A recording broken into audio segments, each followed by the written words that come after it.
Well, good evening, friends. I've had a bit of a day, but I'm here. And we're going to play Monster Train because that's what we do. I know I say that every single day, but that's because that's the plan for the time being. Oh, anyways, here we go. Feeling a bit better than yesterday. Feeling way better than last week. Here we are. How you doing, Ether? How you doing, Prototype? Monster Train is what we do. Yes, that is correct. Oh, okay, we have our first Queen run, I think, ever. Alright, I mean, like, Ritual Battle, Horned Warrior, Glow Up is not a bad start. Although with Queen, we definitely want Imps. Okay.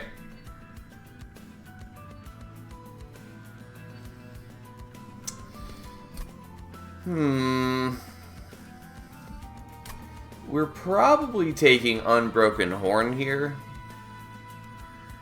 It's sort of interesting because it does even work during deployment phase. Notice they changed that at some point, but I don't think they did. So if we don't spend all of our deployment ember, we even get to carry that into future turns. And then just in general, it would help us play out like the ritual battles, or let us play out like the vengeful shards when they show up a little more easily. Also, we have Echo of Time Father, so we could use it to help pay off expensive spells that we freeze if we really would need to. Purified Soul Shard is also nice for like playing at the Implings, but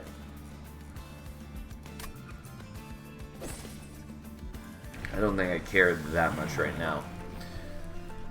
So, what do we want? Imperialist is definitely like the best queen still. We don't have any starting imps, but obviously we could like draft the imps, which is fine. No rally queen is sad. Yeah, because we're under Legion and we could potentially be doing fun guy stuff. Yeah, a little sad. Not the end of the world, but... And like, either way, I still prefer Imperialist. Also, Imperialist works pretty decently with Time Father if we really want to. Because, like, for the early battle, we could freeze one or two imps and use them to just chunk out the boss a little bit. It matters a lot less with the Monster Train 2 bosses that have, like, 300 to 500 HP even in the early rings. But, you know, it would still be something. On the other hand, we can do Imp Parade, which just gives us imps. It also makes the imps cost nothing, which is kind of cute with Unbroken Horn. And then, like, in the grand scheme of things, it is eventually a way for us to have guaranteed scaling, which I appreciate.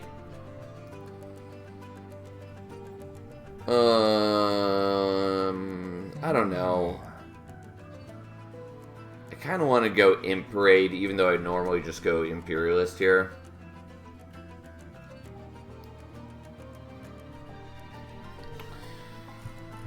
But I know I'm just sitting here dithering. You know what? Let's try Imp Parade, I guess. See what we can do with that.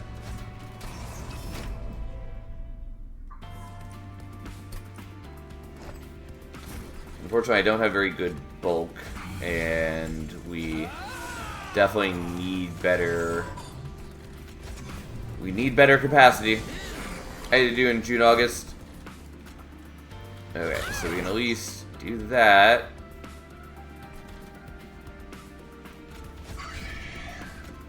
Of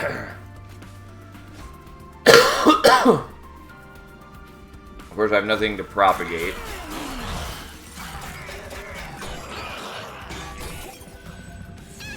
Ugh.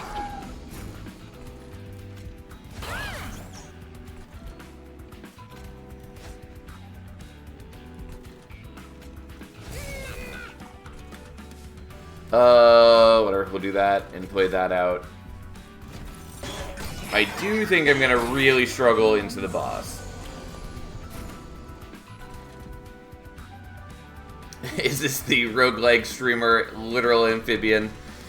It has been said.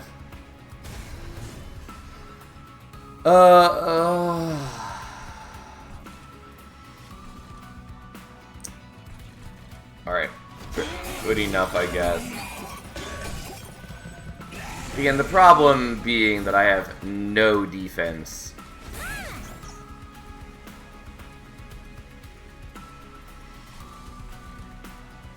So, like, Uriel is going to one-shot me each time, which is real bad.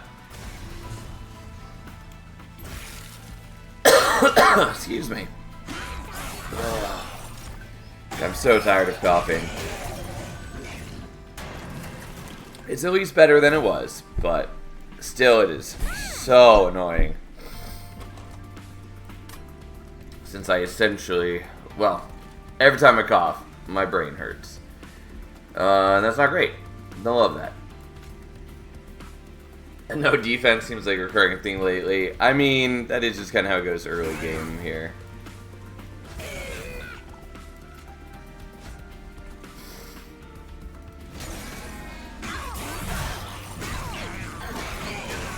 Yep, and then the stack is in too high. Yeah, now we get the kill. And now we even have more of a kill. Ta-da! Alright. That went better than I expected, but that's because Ritual Battle onto a multi-strike unit does some work.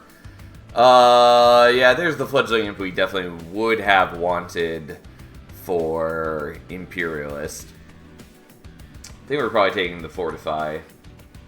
It's not an insane amount of armor, but we have no defense currently. Yeah, I'll take the Loam Coat. I mean, Gooey Flask also nice, but we're taking Loam Coat. And we can't afford to do Fungi at the moment. So I could go here looking for, like, Holdover and Double Stack on, like, the Fortify. Also, stuff to make the Ritual Battle cheaper. And all that is good. And honestly, maybe what we're going to do. I was going to say going here is rather nice for the Horned Warrior, but we actually might just want to do this. Because we can still go to a Merchant of Steel next. Or we could do the Merchant of Arms.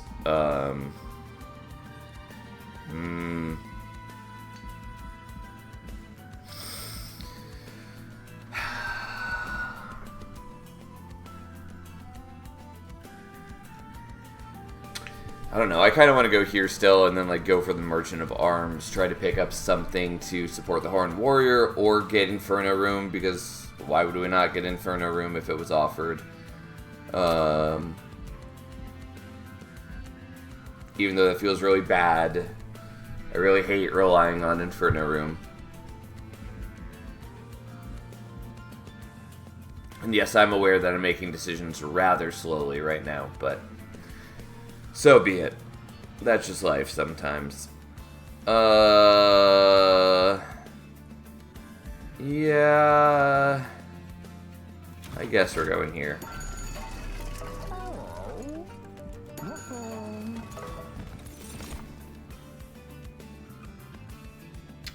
I mean, like, I could take an Alpha Fiend pretty okay here. I'm not sure that I super care, though. I'm going to skip. Do I want to Titanite you? Kind of.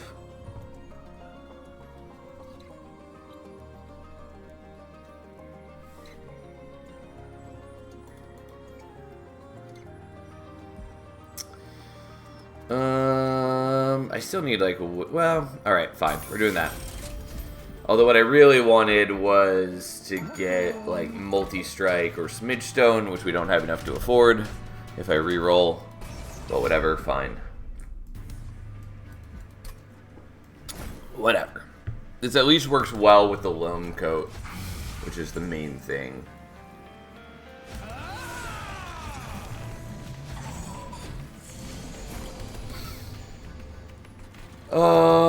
Oh, I can't play the Ritual Bat. No, I can if I use Unbroken Horn.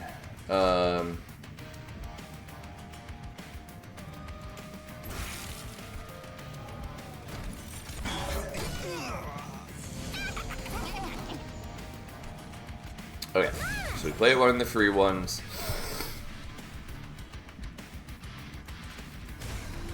And then we do that. Also, the glow-ups do propagate the rage now, which is something. I mean, they would have done that on the prior battle if we had drawn them at the right time, but...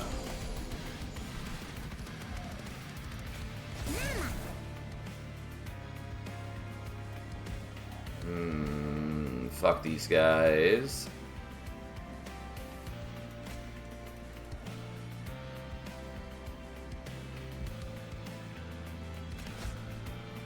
Alright, well.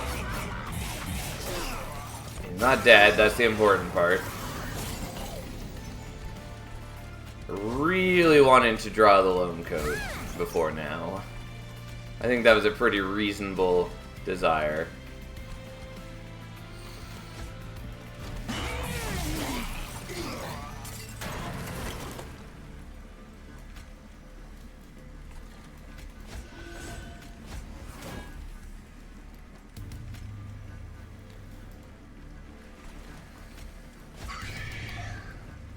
Yeah, that wasn't super necessary, but it got some damage on him, and at a relatively minor cost to us. Okay, and then we're fine as soon as we play the imp. There we go. Just would have gone a lot better if we'd drawn the lone coat early. Alright. And there's the welder helper that we also would have appreciated if we were doing Imperialist. I'll take another Fortify, I guess. I'm going to take the Proliferate. Okay.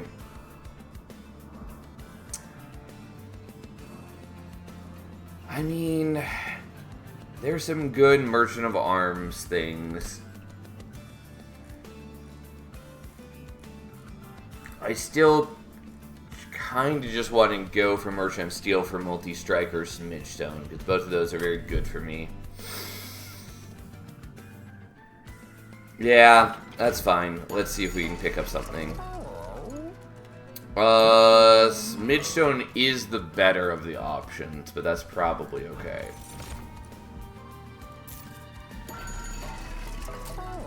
Yeah, alright, that's fine. Especially because we have the event here, I want to pick up the thing before the event, in case we get something from the event we're happy with.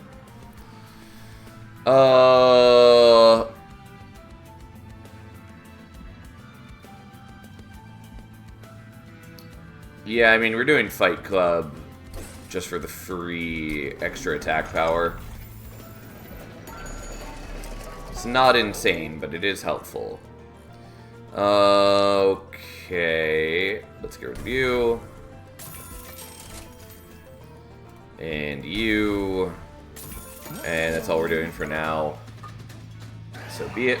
And he's going to hunt our pyre, as one does. Which is admittedly not great for us, because he'll have the ability to kill an imp and then still attack. But whatever, it is what it is. Alright, we got the lone coat early at least. Which is definitely a thing that I wanted.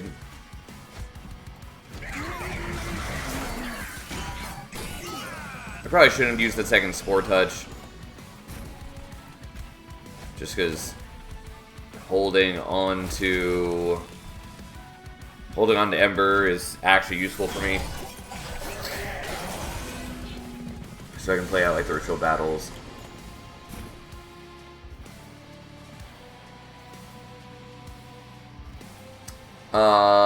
So if I play an imp,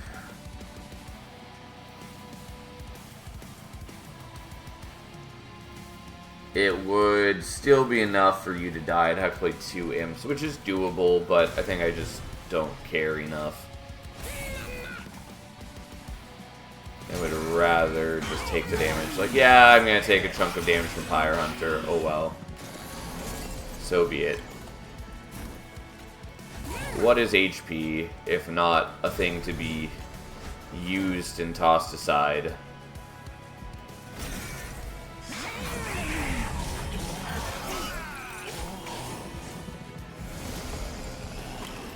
Yeah, there's like no way I defend this. But that's fine, because we're getting rid of the calcified embers at least.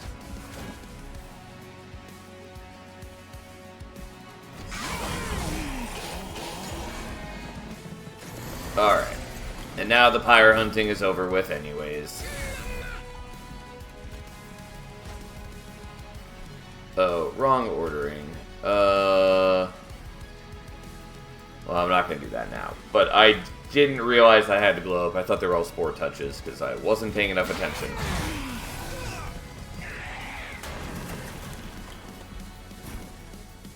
Okay, so it's just in the right order.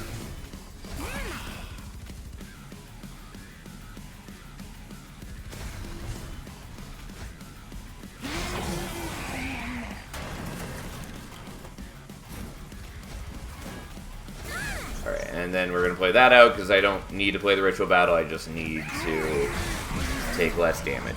And there we go! Horned Warrior, beating him to death. Having the Titanite certainly helps, and then the regen just nullifies most of his damage. Dark Deal is good. I don't know that we need it here. Yeah, I'm going to skip it, even though it's a very good card.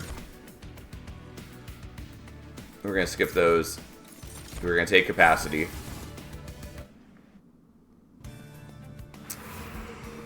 I mean, there's a lot of things I would like here, and the healing would be nice. We're going to go here nonetheless, though, for a lot of reasons. Alright. Imp Parade 2 gets us the fledgling Imp every turn.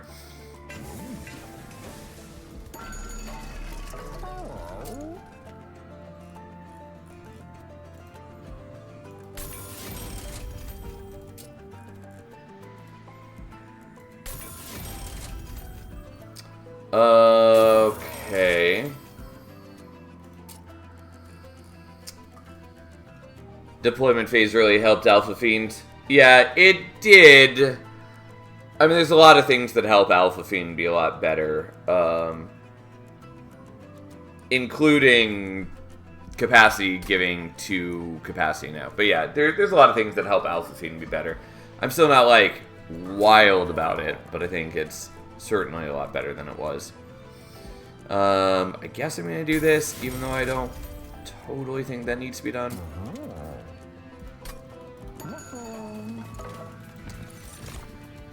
Yeah, I mean, we're taking the Inferno Room. It feels bad, but so be it. What is life if not Inferno Room?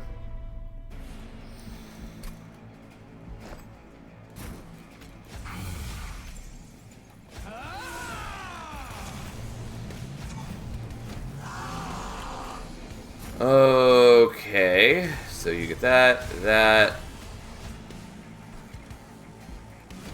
Really need to get rid of those implings.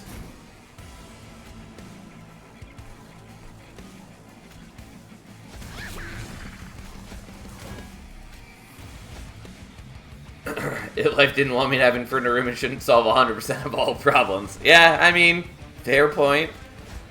That is why it feels bad to me. It's just too generically good.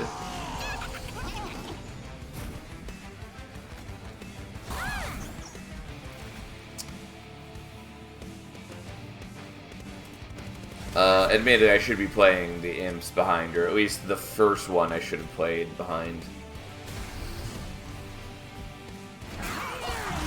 Yeah, I really don't disagree with that assessment. Yeah.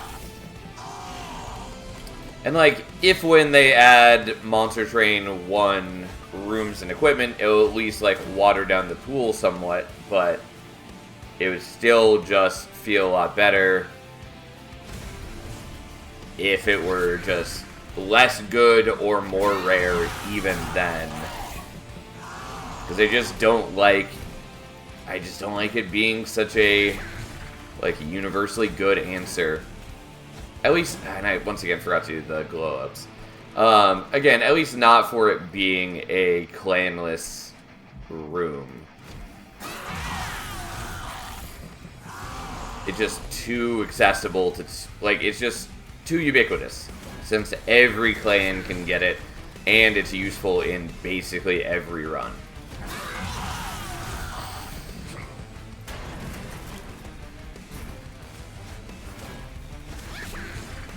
Okay, we'll just increase the rage a little bit. Sad I don't have any other things to propagate except for the regen on him, but that's okay.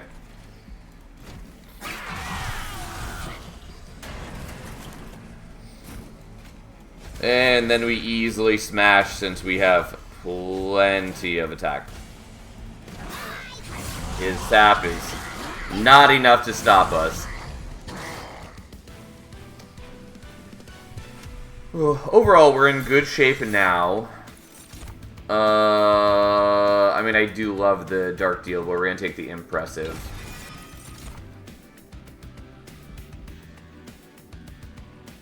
The Inhale is sort of interesting.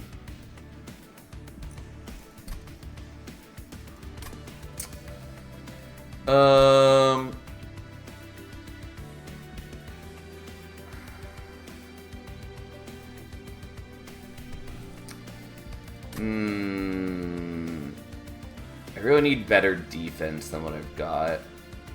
Alright, well, we're gonna not do that. Hello, Glacier. So part of the issue is I want to have a second Horned Warrior, but then the Queen Horned Warrior puts me at 6 capacity. I'd only be able to play out 1 Imp each turn, and that's not ideal to our needs. Because at rank 3 she'll be generating 2 Imps.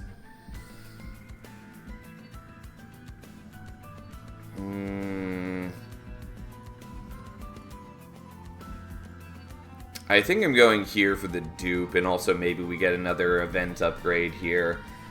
Though there are things I want at the Merchant of Trinkets, and it feels bad how few artifacts I tend to get in these runs. Nonetheless, I think that's what we want to do.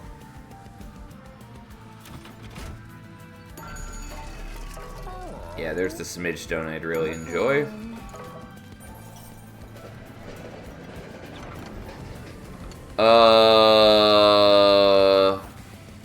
Yeah, weirdly, that's actually exactly what I want.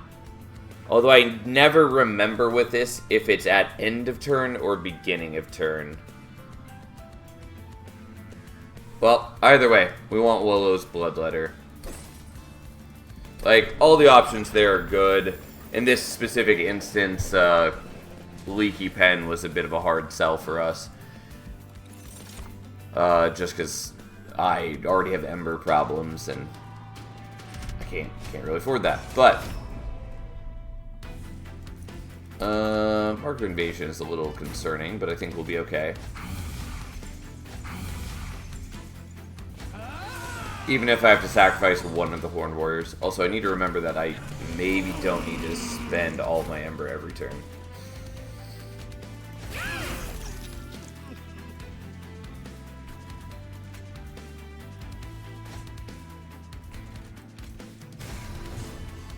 Okay, and so the damage is at the end of turn, which is fine.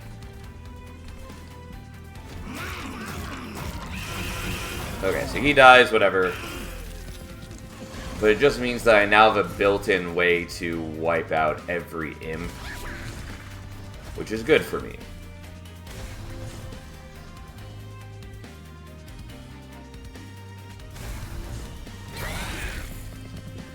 It matters a lot less at the moment, but eventually it'll matter.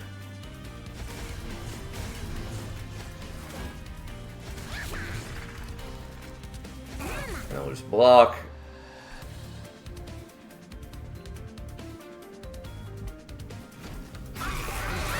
And we're fine.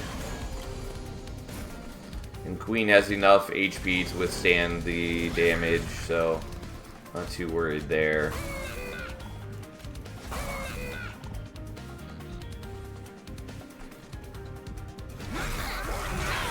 And we are well outpacing the stupid incant guys.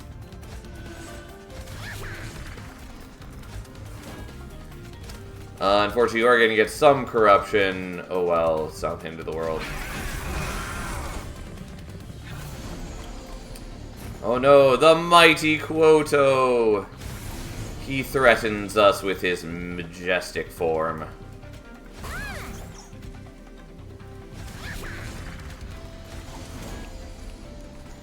You know, just for good measure, we'll give you a little bit of decay so it's ticking down.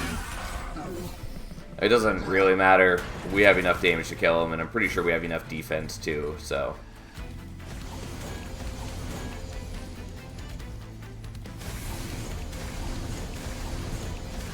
And even with all the sap that I generate, we should still be fine. Since the biggest thing I need to care about is the defense. Had I thought about that, probably would have played the Shield Steward instead. It's fine. None of it matters.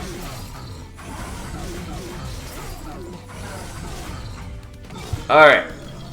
Well, second Horned Warrior died. That's fine. This was within expected ranges. Don't need the Impressive anymore. I do wish that Welder Helper hit the whole floor now with its armor, alas. I don't need the Inferno, I don't need the Battering Ram. We'll just do this. No to Truffles.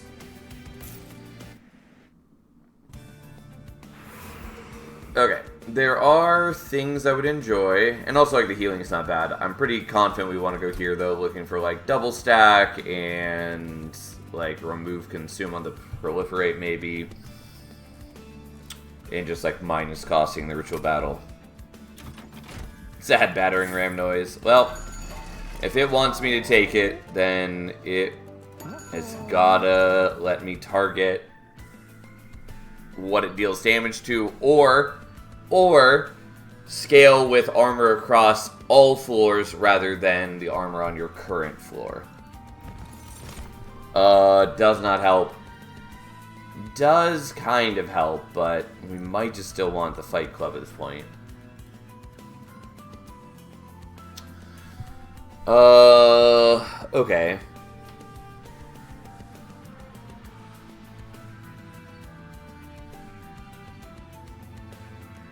So if I were to swap to Steward's Quarters, I could use that to get to 8 capacity easily, which would then allow me to have the 2 Horned Warriors plus Queen plus play 2 Imps every turn. Because the Warrior Queen is 6, and then we'd have 2 more for the Imps, which is not bad. Alternatively, I take capacity at this next upgrade, I go to 9, and then I can go like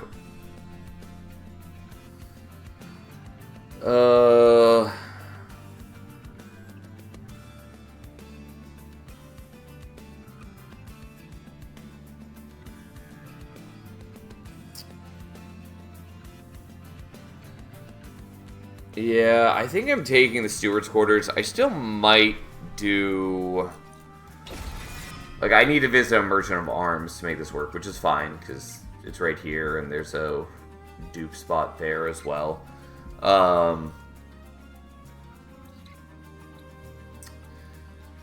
But what was I going to say? Anyways, I still might take capacity at this next place and then go with 3 Horned Warriors. Might still be what we're doing. And then Spell Chain's going here.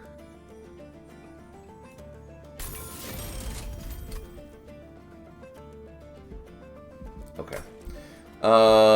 Remove consume.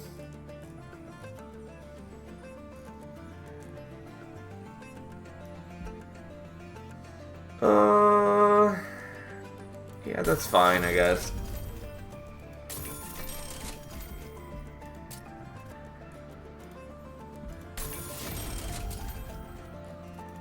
Sure, I guess that's what we're doing. And then while we're at it, let's get rid of some things.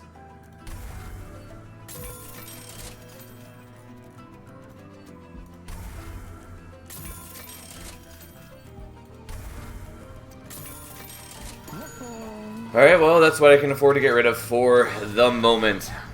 Yeah, the spikes are an issue.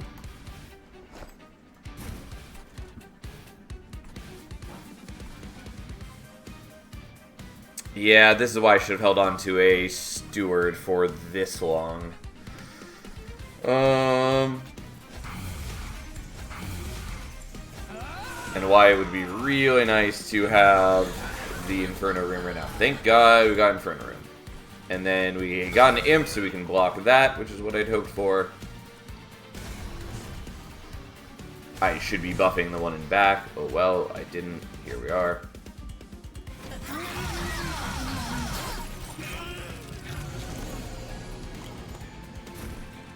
Once again, Inferno Room is just too good. It just does everything we need and more.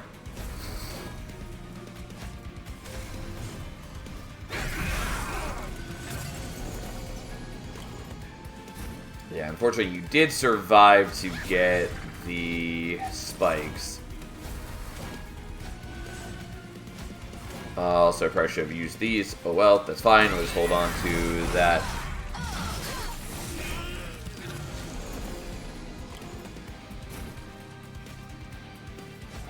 No reason not to do that.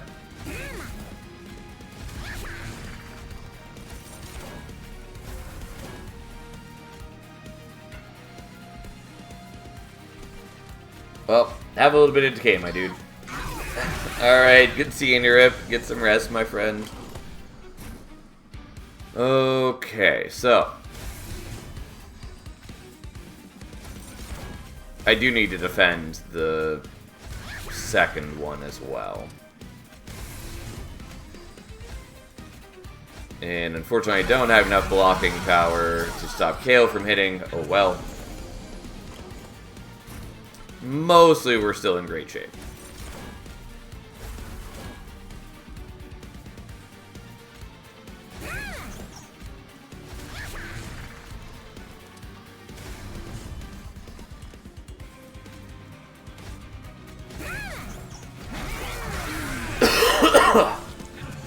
Even if I have to attack into the spikes annoyingly. Also, I was hoping to get another imp when I got the impressive, but that's fine. I probably have killed all the other imps anyways.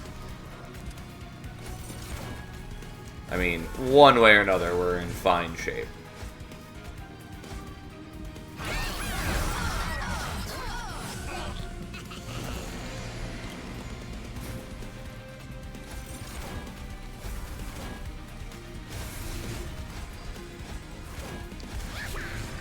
And having the Willow's Bloodletter, well, not totally important right now, it's definitely very nice for the long term in that it just means I never have to worry about killing off my own imps.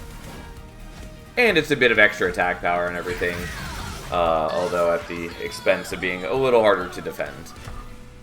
Regardless, here we are. I mean, that's cute. I kind of just want Tome of Evergrowth, though.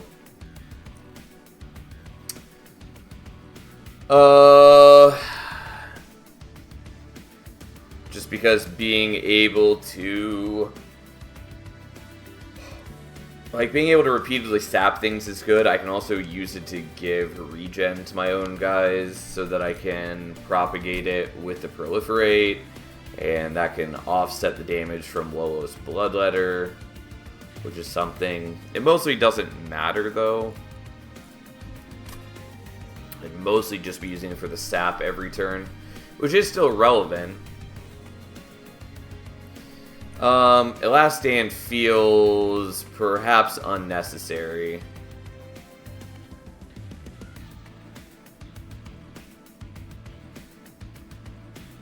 Fuck it.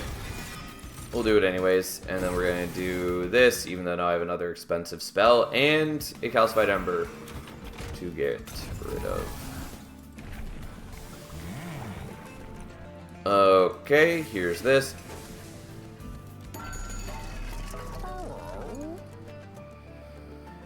Okay.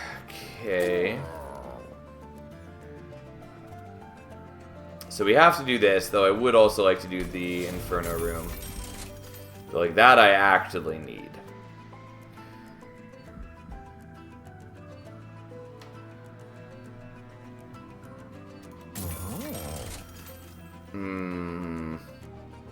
I'm not going to take Zone of Silence.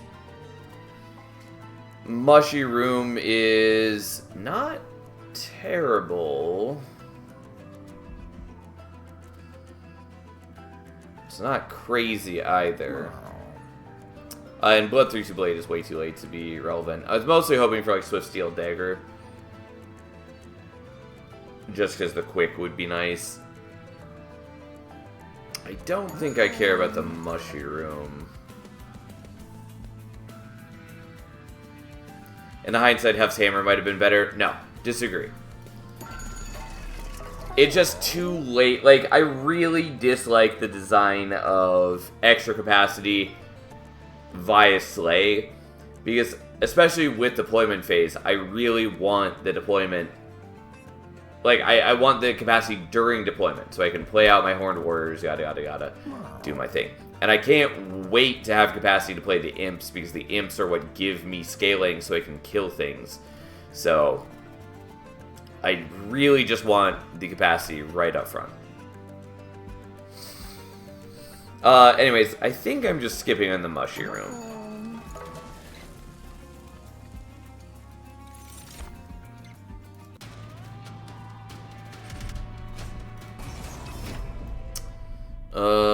Well, concerning.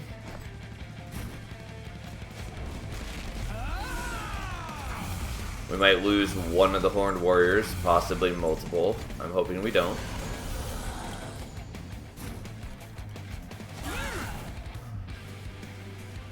Okay.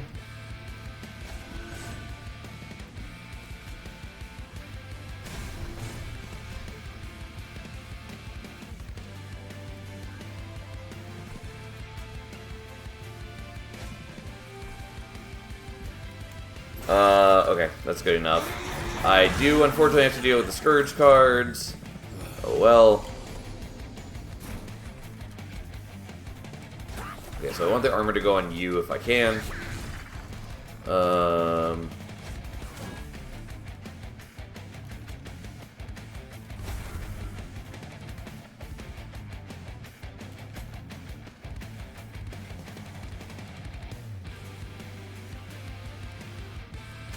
Let's put that there to be safe. And I hate all of you. Well, so be it.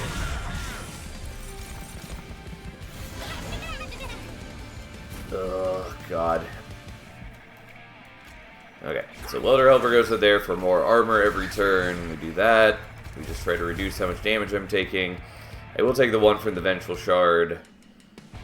And actually that's enough to kill you, so I will do that. I was, for some reason, thinking it wasn't going to be enough, but it was. Yeah, unfortunately the Scourge cards slow me down every turn, but...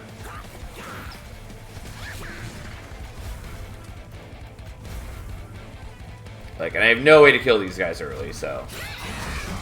You just gotta suck it up.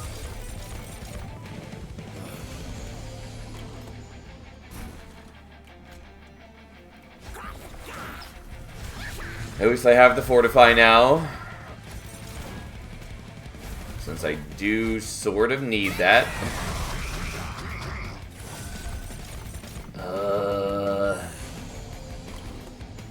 Yeah, now the Inferno Room is here, though a bit late.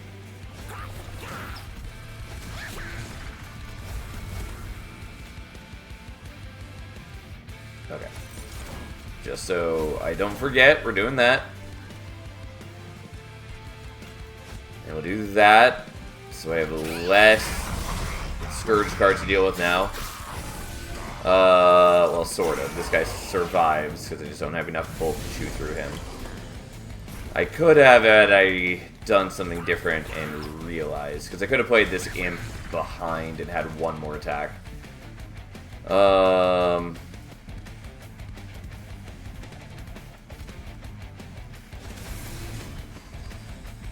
Yeah, I think this is the first time we're restarting. Maybe it's not, but either way, we're actually doing this slightly differently. Similarly, I just realized that you guys are surviving. It's not great. Also, Rax is bad.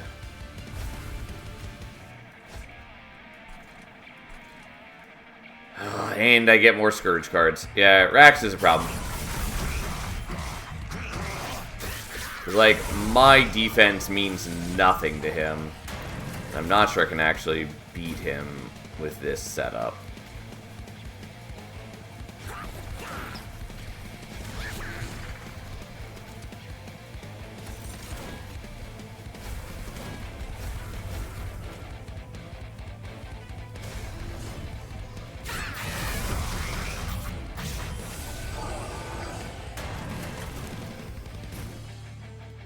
Yeah, that's about what I expected. Okay.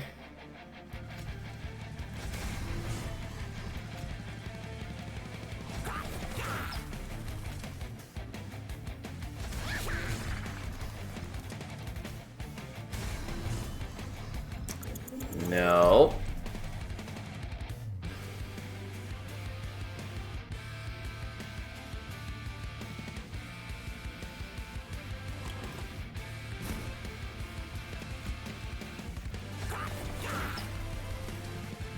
I don't understand why that doesn't change the result. I guess it's just because it doesn't change how many turns it takes for him to kill me. Even if it's absorbing an extra hit.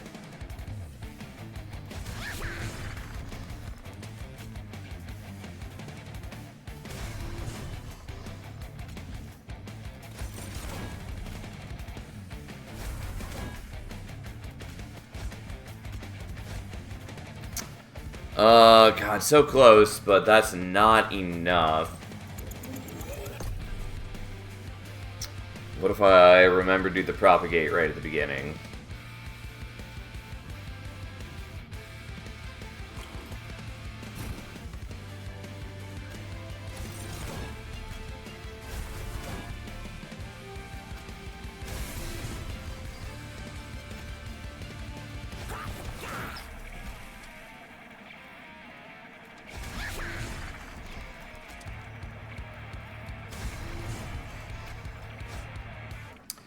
No, I'm 80 damage away from killing him. Excuse me.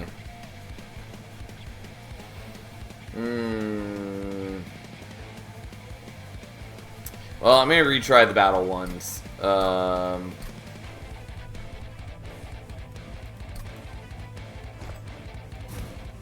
like, I could try just not being on top floor, but that has its own challenges.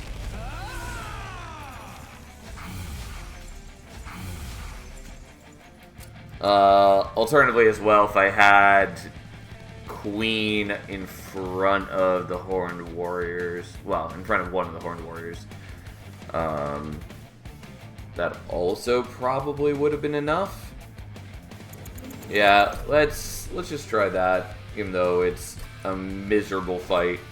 But like, if I let the first floor, like top floor, go unprotected, things go real bad real quick, as I just suddenly take like 46 damage from letting through these guys. And that's just not great.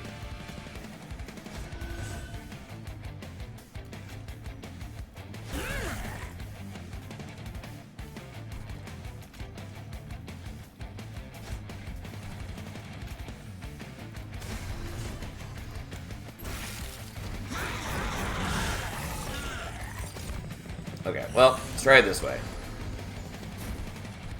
As we then get annoyed to death by all this shit.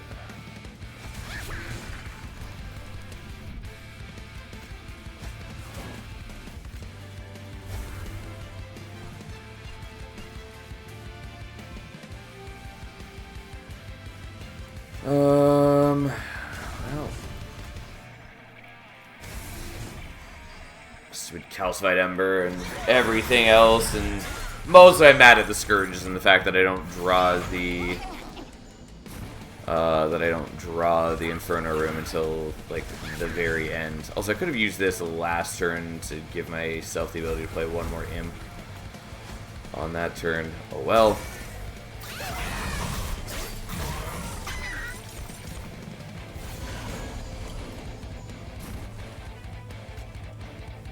Also, the Last Stand, if I had waited to freeze that, that also probably would have been a superior option. Just because doubling the rage is real potent if I make use of it.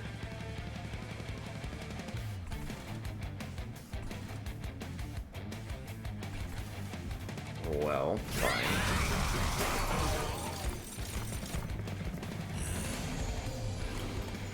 Would letting the Welder Imp eating some corruption helps, or is the armor better saved for later? I mean, I'm not getting corruption mostly, but fair point. I hadn't really considered the answer there. I mean, I thought about it some, but I hadn't come to a full conclusion.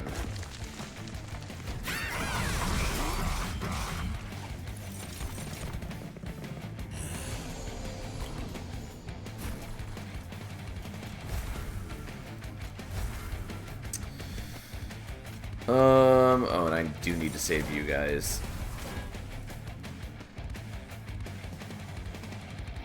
Because, like, yeah, it might be good to do this.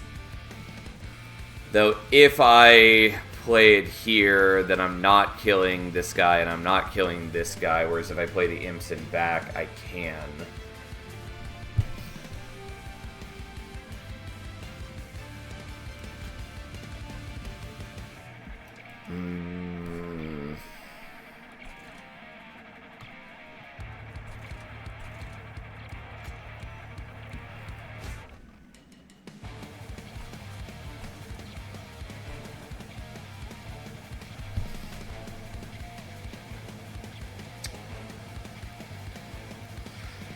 Let's try it this way. I don't think it super matters. Oh, that is enough to kill. Okay, good. At least for this wave.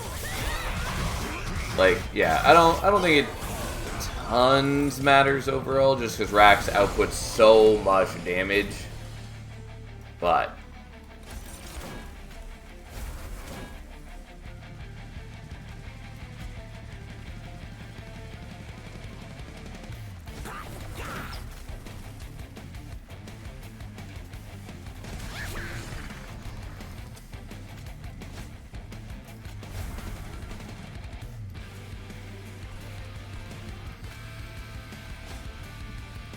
alright, well, I'm going to take a little bit of fire damage, but not a lot of it of fire damage.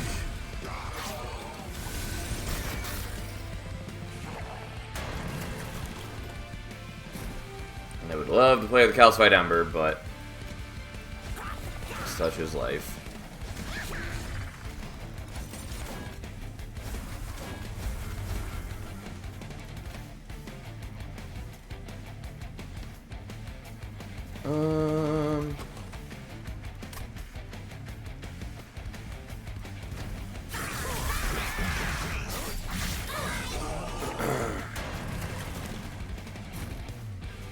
And then this looks pretty similar for the moment, unsurprisingly.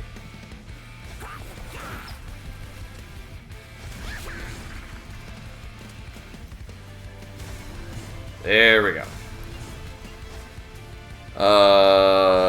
Yeah. Anyways, I could have used the go up to buff my rage a bit better, but this is fine. We beat him. It's really close because it's just a difficult battle when we draw so poorly. I mean, it's difficult in general, but especially just drawing the way that I did. Also, what I probably should have done is permafrosted the Last Stand, because that was like specifically the point of it, was to help kill a boss like that. I don't know. I kind of want the Inflame, even though I don't think it's like amazing.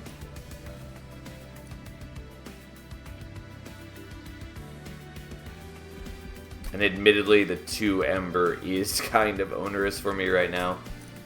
We're just gonna skip on that. And skip on that. And we're gonna go here for the dupe, I think.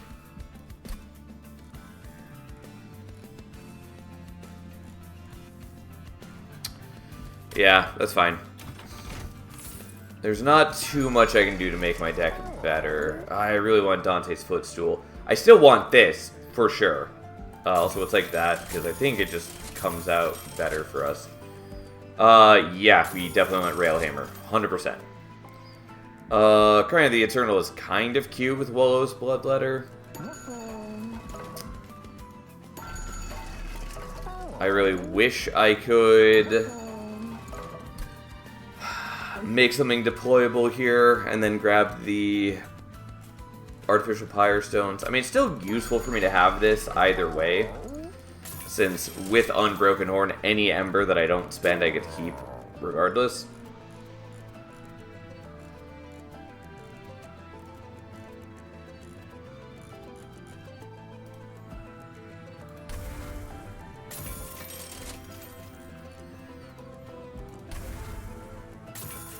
Last Stand and Endless Scholar. Yeah, I didn't think about the Impish Scholar. I probably should have now that you say that. Regardless, we're duping the Fortify. That's our plan. I think we're okay depending on when we draw Inferno Room. Because if we draw it early, great. We're in pretty solid shape. If we draw it late, it's a lot worse.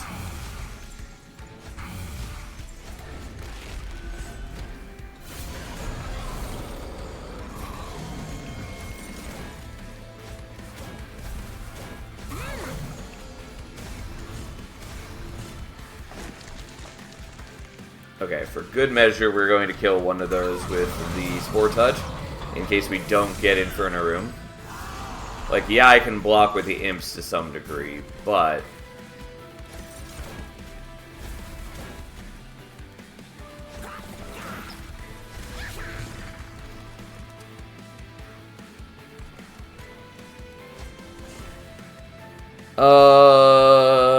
I'm just going to freeze those, honestly. Okay, now give me not what I got.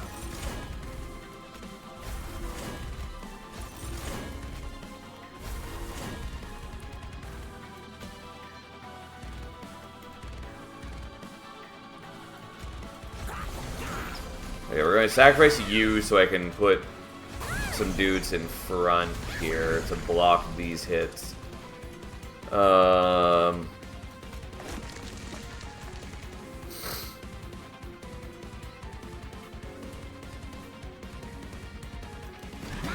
Well, not ideal. Really would like to draw the Inferno Room. God, and I still haven't.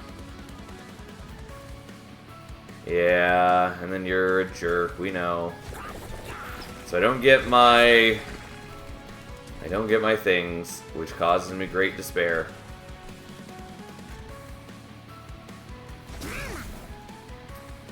When I could have just not played out all the Fortifies, and that would have helped, I guess.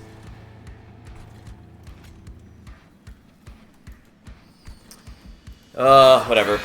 But I did want the Fortifies. Either way, we're still probably okay. It's just really annoying that I built an answer for these things. God, and then I draw all of this shit all at once.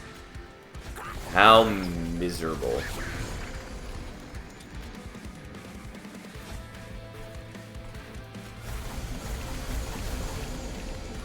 Yeah, I'm not killing, like, anything at that rate, though.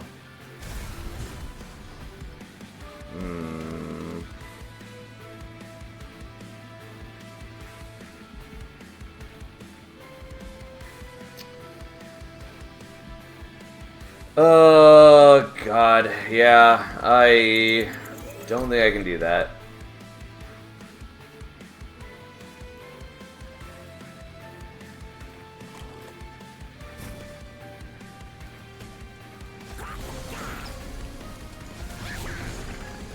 I just do like no damage. Okay. But that's enough to kill.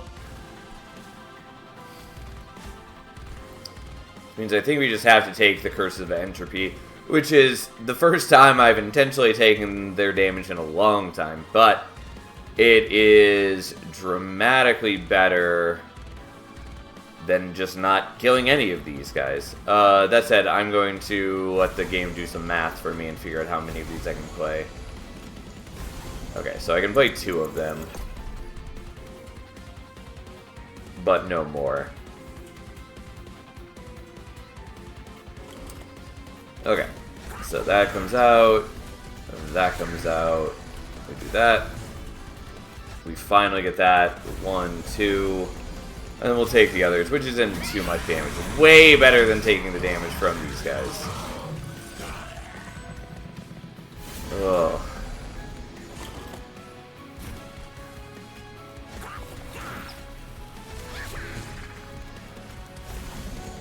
I can get rid of that pretty comfortably.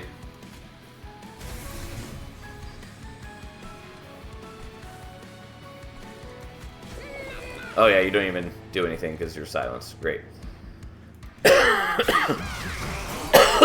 Excuse me. Oh. Alright, well, the sap is actually cutting into my power to a fairly substantial degree. But, oh, I didn't realize you guys are at 1. You need to be paying more attention.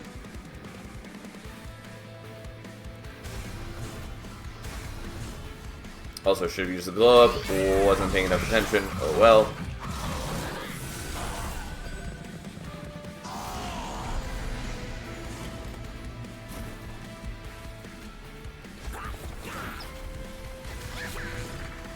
Alright, that's fine.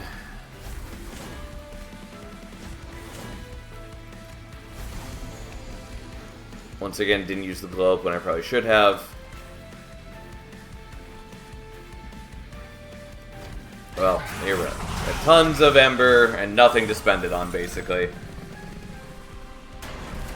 Which is why it would have been really nice to remove Consume or Spell Chain the what's its face. Anyways, remove Consume or Spell Chain the Last Stand. Would have been appealing, but here we are. Unfortunately, that would have required me to go the other side, and I really wanted to dupe the Fortify so I had better defense, because that has been my great concern for a while.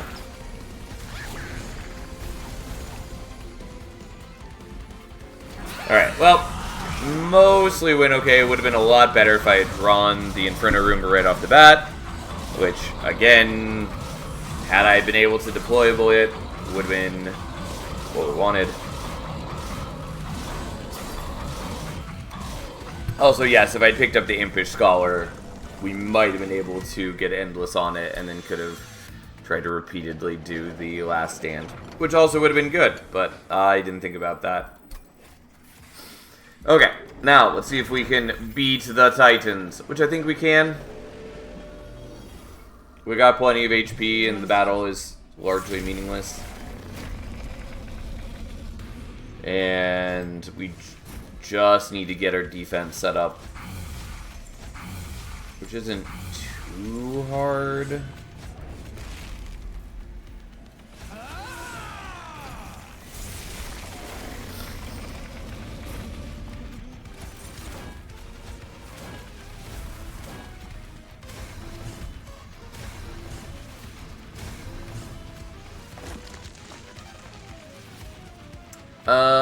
Yep, I'm gonna freeze that. Was making me take 1 damage AoE. The artifact Woe's Bloodletter, which is from one of the events. It gives plus 12 attack to all my units, but deals 1 damage to them at the end of each turn. So, that's what's doing it. And the imp that I create every turn is going to block the corruption from Dominion and the attack from Entropy, at least on turns where we don't have Savagery as well. That's perfect for imps. That it is.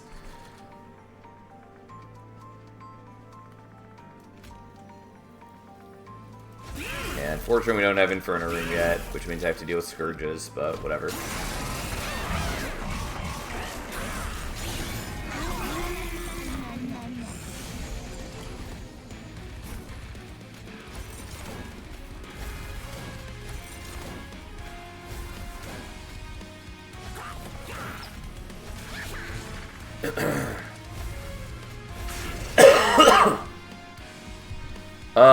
Unfortunately, the sap does actually fuck with me a fair amount, just because most of my damage scaling is just from the fledgling imps. Whatever, we'll do it. It will eventually turn around.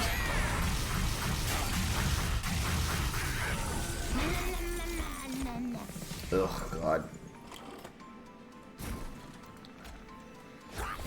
So I thought about setting up on mid-floor so I'd be able to kill these guys faster. Which I probably maybe still want to do. Also, maybe just shouldn't be playing out the fortifies every turn, but they are important to me as a general concept.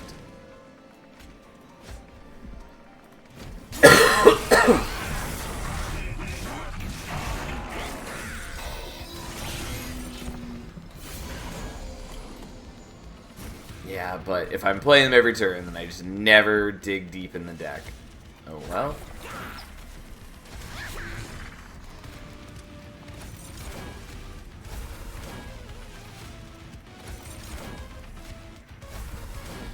And this is why we have the fortifies, to help with things like the assassin. I mean, they're just good in general, but especially now.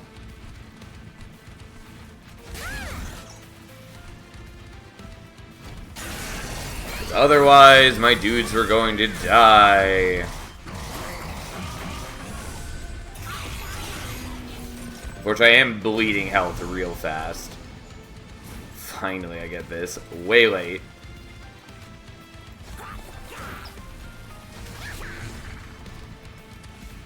Okay.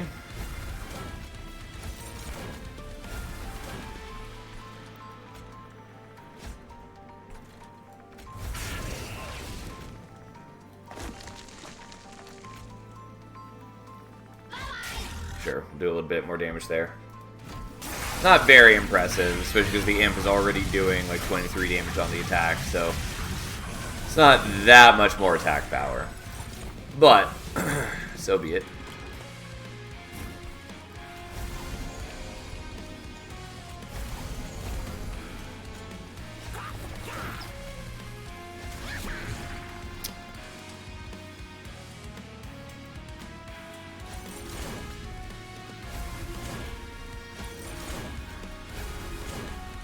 And yes, I know that I just increased the power of every other enemy. That was maybe not worth doing the way that I did.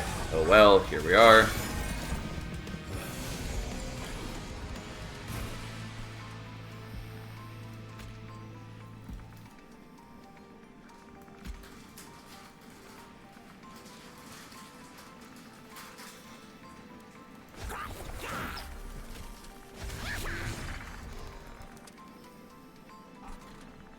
I don't really need to play the Pyrelite anymore.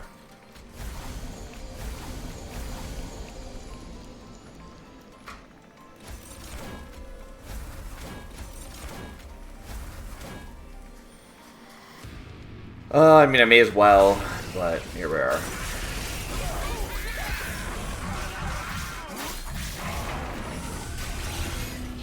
Alright, now...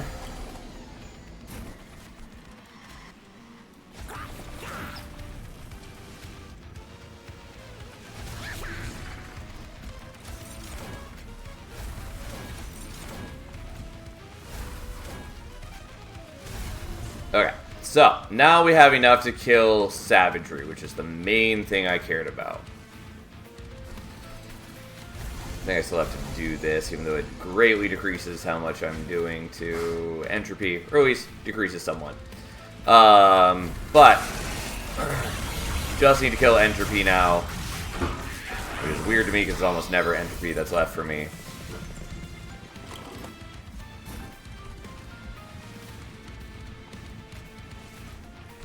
Yeah, there's no way I can protect against...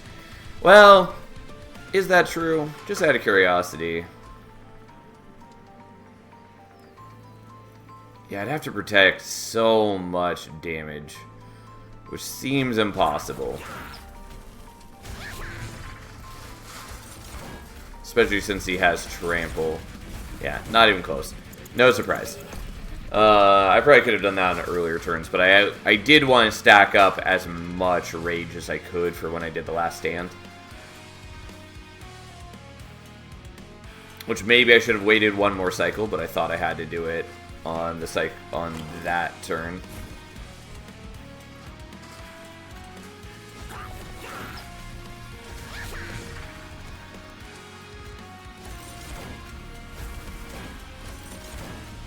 Also, I probably don't need to be playing the Fortifies anymore. It's mostly I just need to be getting more damage scaling. Yeah, so at this rate I do die.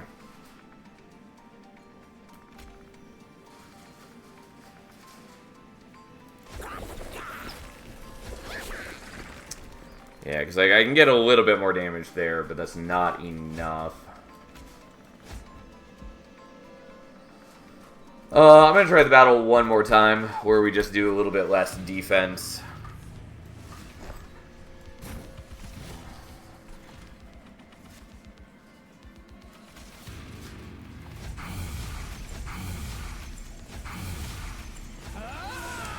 I think it is probably winnable.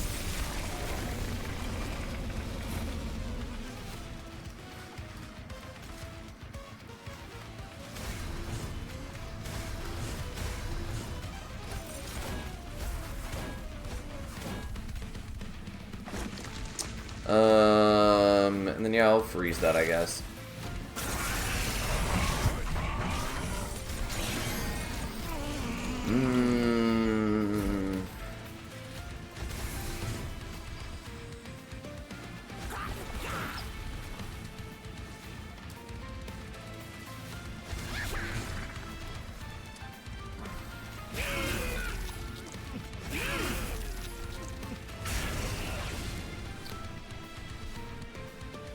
Oh, you're getting the corruption this way, which I didn't totally mean to be the case, but we'll try it.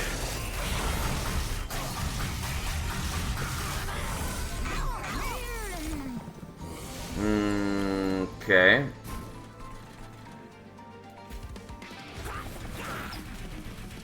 Also, I kind of meant to play the Welder Helper here, so you could... Nah, you'll still die on this floor regardless. Even if you survive, Savagery's assault.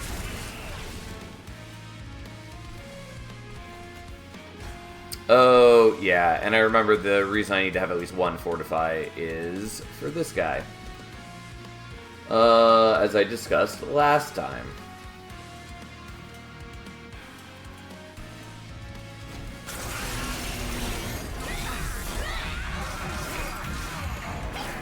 Or I need to get the Inferno Room faster. Yeah, so if I were on top floor, this would work. I just can't be on bottom floor. Or not bottom floor, mid floor. Anyways, let's try this one more time where I don't forget about that key aspect of why I do the things that I do.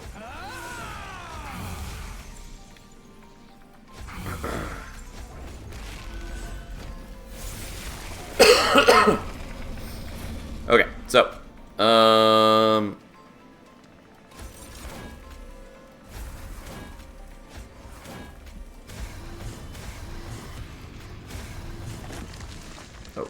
let's freeze that.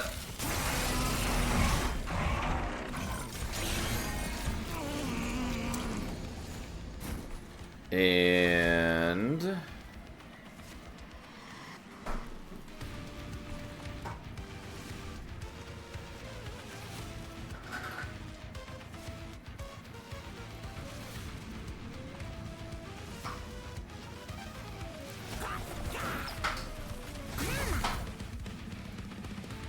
No, that won't work, because the Bloodletter will still kill them before the end of the turn. Once again, I was trying to think of ways to just shave off a little bit of damage from Savagery, but that's not going to work. Not that way. Okay. I'm sorry, one more time. I meant to use the glove first. Thinking too many things, and I know it's making my play messy, but we'll get there. So, we're doing that. Then we're doing the Welder Helper. And the Fledgling Imp. And the Firelight. And we get rid of you. And you. And we don't play out the Fortifies, even though I would like them.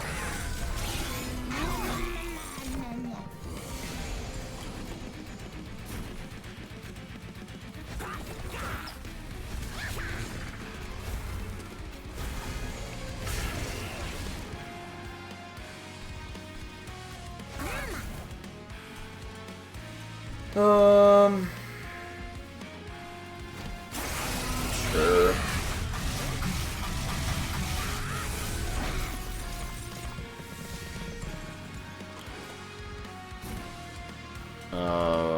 So we don't get Inferno Room. I think we're one card off from it because of the Scourge card that it gives me. Which is whatever.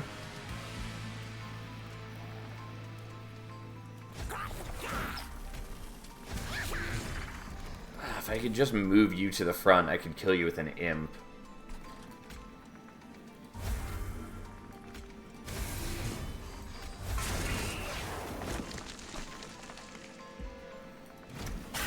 But I can't.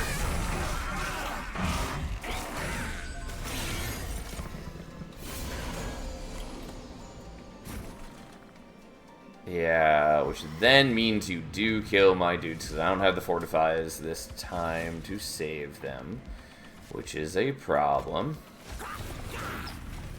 And without that, I'm ruined. Yeah, drawing the Inferno Room is like the bottom card of my deck. Really sucks. Try it one more time. I don't know. Here we are. I'm so close to victory, which is the reason I'm finagling it instead of just letting it die like I normally would, but I don't know. Feels bad. Feels bad.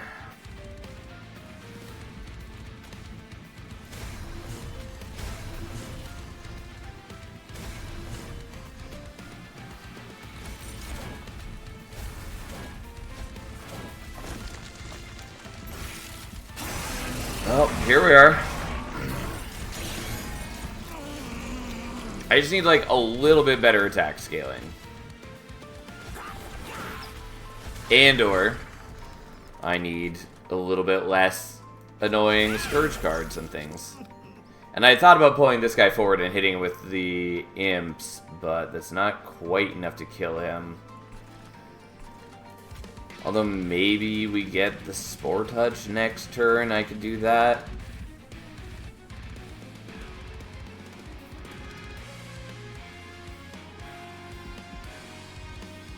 Alright, I'm gonna be a little cheesy, but here's what we're gonna do.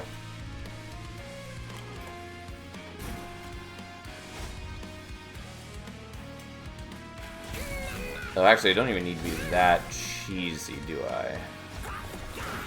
Yeah. That's all I need.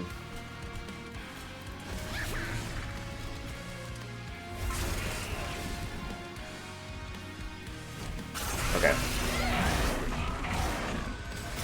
I didn't think there was a way for me to kill the Scourge here on turn 1, even though I'd looked for that before, but I apparently just had not looked hard enough. Okay.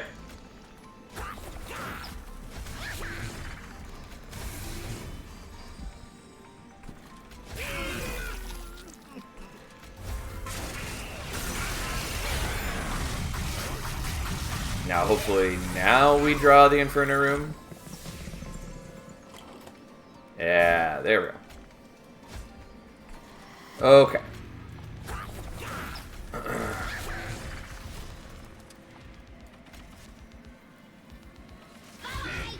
I guess I'll do that just so I can block a little better. Well, I'm taking 1 Vengeful Shard damage now, which I don't think changes anything, just via the breakpoints and where I'm taking damage. I could probably also just not play 1 or more of the Curse of Entropies, but I'm uncertain on that.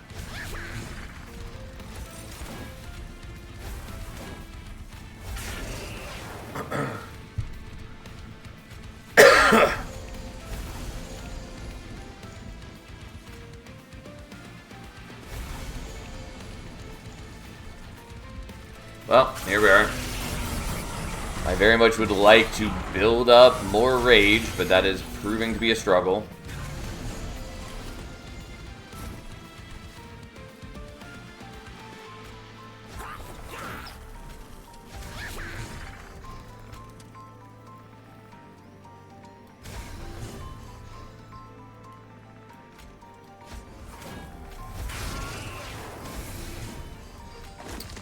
Do I want to play this Fortify still? Yes, maybe? Maybe not?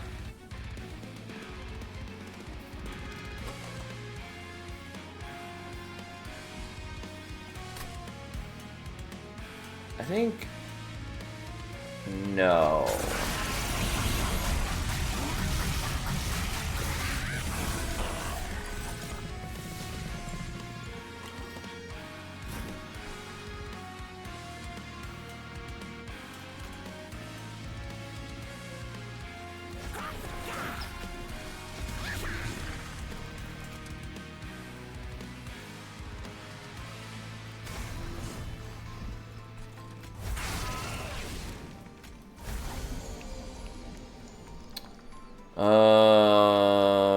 Okay, well.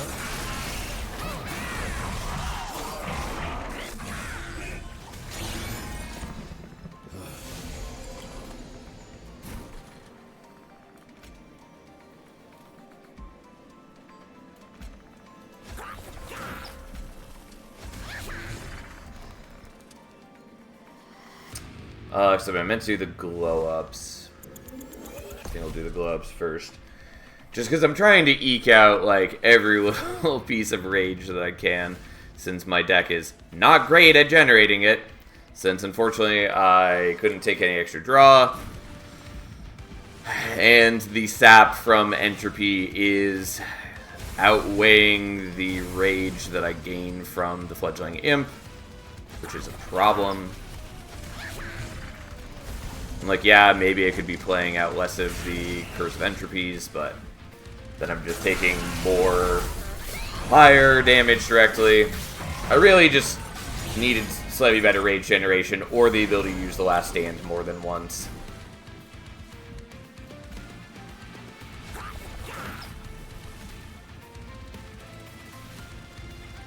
Also, apparently, you just murder my dudes, which I didn't realize.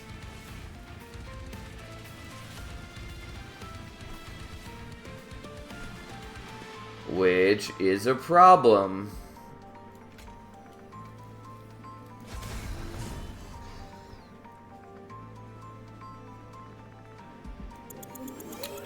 Yeah, that's not acceptable. Turns out I did need to be using the Fortify more. God, I don't want to keep finagling this, even though this feels winnable. Alright, fine. We'll try it one more time, even though I've spent way too much time on this battle, and I should just let it die.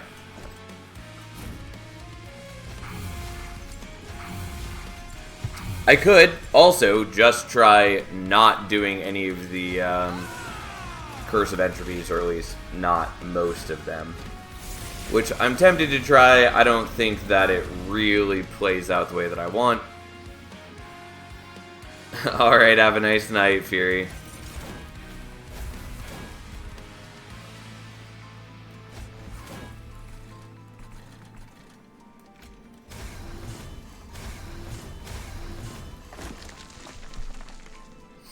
I could also potentially freeze more cards in hand rather than just the Last Stand. But I like the certainty of when I get to use it.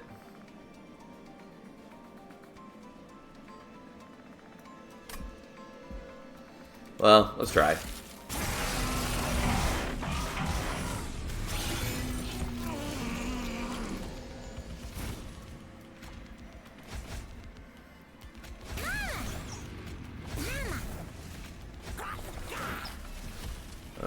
Okay.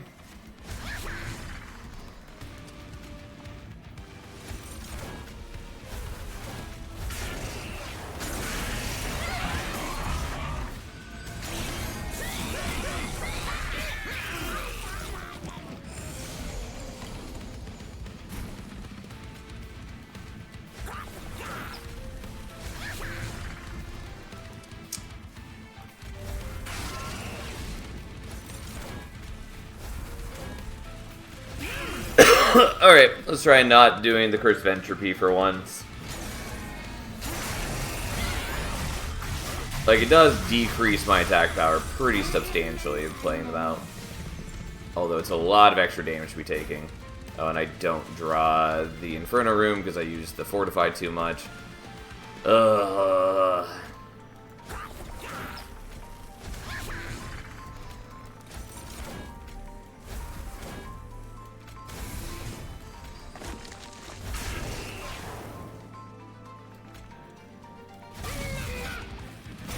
Well, we'll see what happens.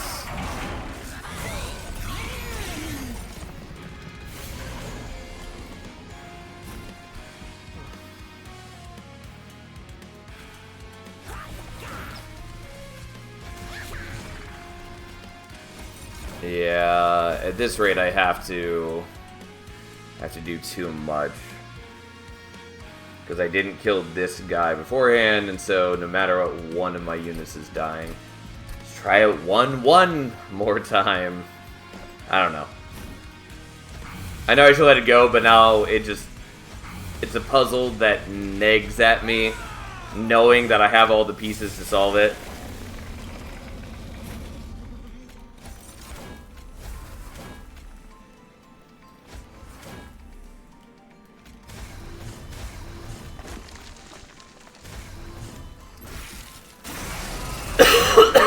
Excuse me.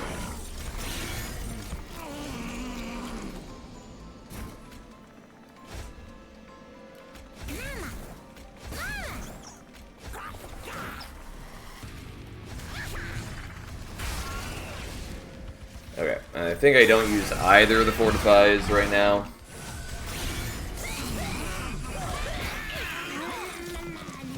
Even though they are useful as a general concern.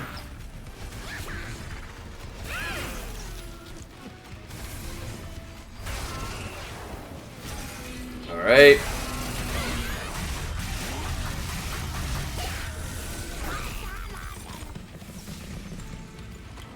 My poor Horned Warrior's getting real low in health, but they're not dead yet.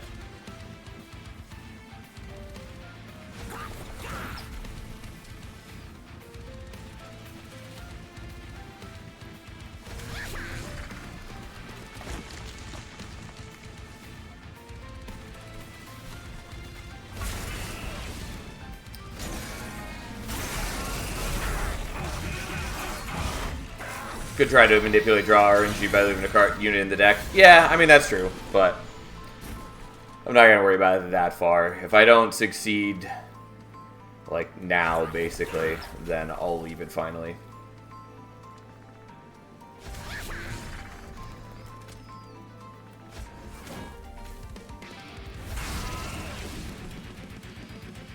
I'm taking so much damage from these things. Okay. Well.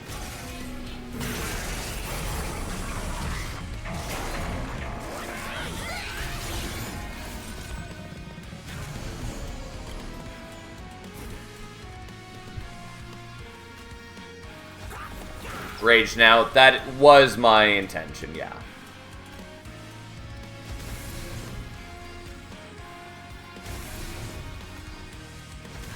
Oh, whoops. I can't do both of those. I can only do one and have enough energy. Because I can definitely do math. It's very apparently true.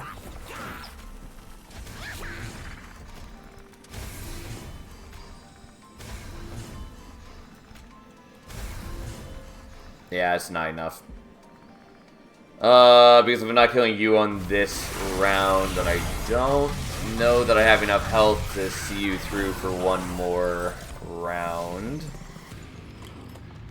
I think maybe I do, but it's real awkward.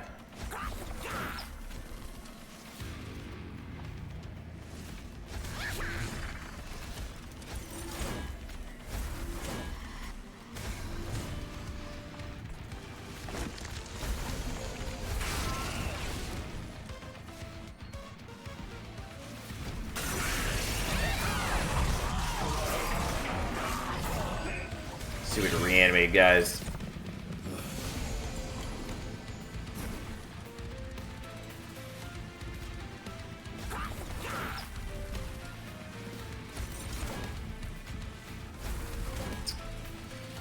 Okay.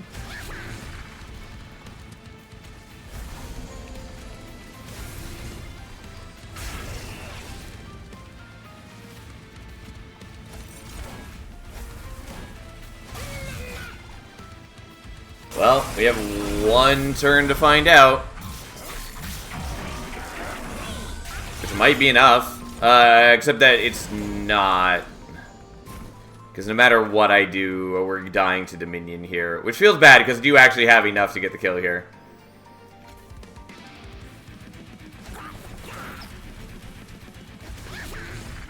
But I died to Dominion by, you know... I just need 3 health, and I would have survived, but I'm not going to finagle it. There's probably a way to just play out one more of the Curse of Entropies, but we're spending enough time fucking around in this fight, so we'll just let it die. But I proved that's possible, basically. Because, again, all I had to do was just not play out one of the Curse of Entropies, but I didn't really want to math it out. Oh well, sometimes you lose, sometimes.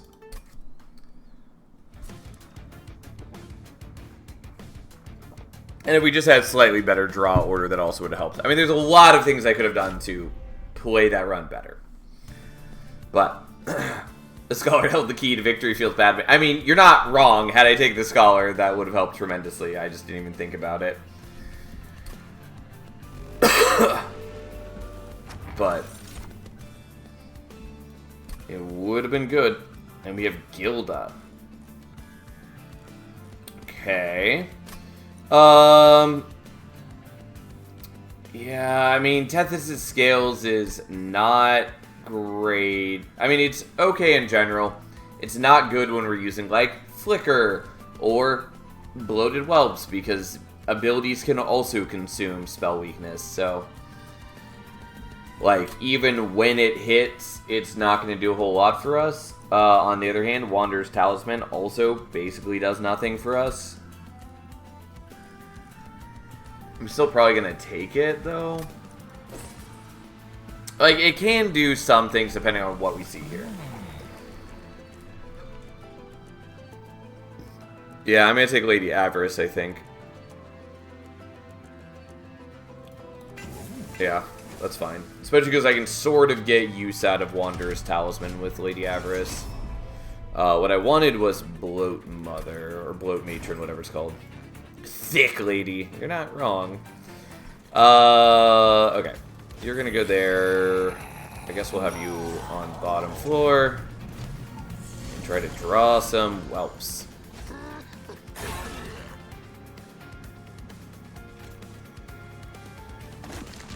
And then she does get +5/+5 turns for being alone on the floor, as do my other units, which is why we have set up the way that we have set up.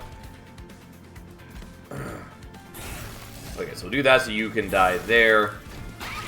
Also, I don't need to be preserving my Ember on the glass run, because it doesn't matter anymore.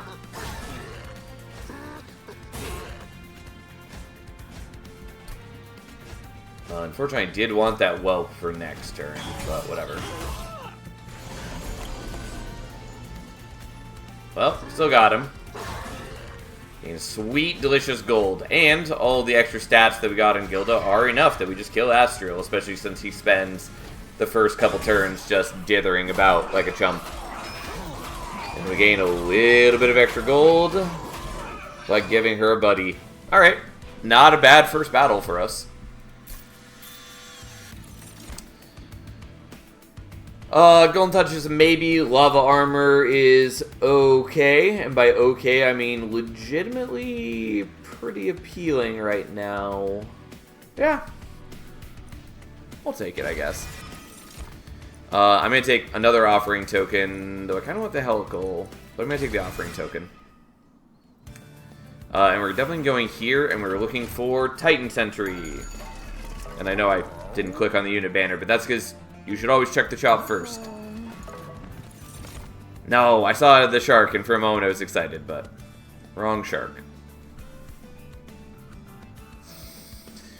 Okay.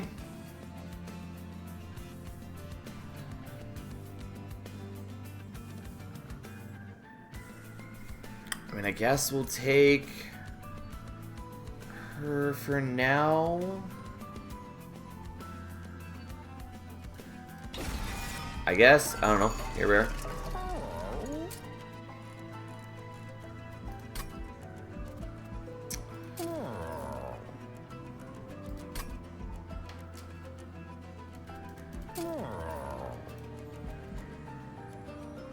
I guess I'm willing to do that. No. What I really wanted was Hold Over and Spell Chain, but fine.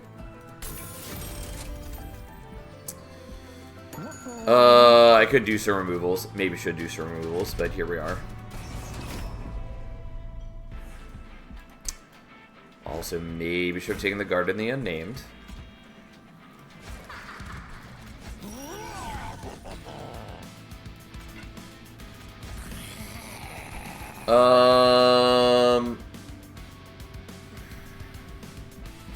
I'm gonna let her get some stats from the Wanderer's Talisman first.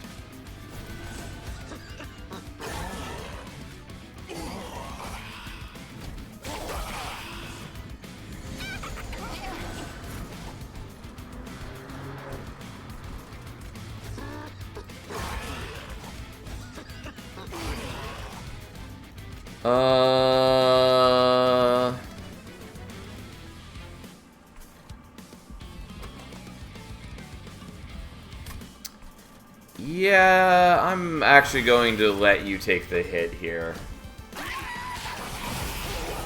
I think getting her more stats is just useful. And then we're just going to keep just feeding off of those guys.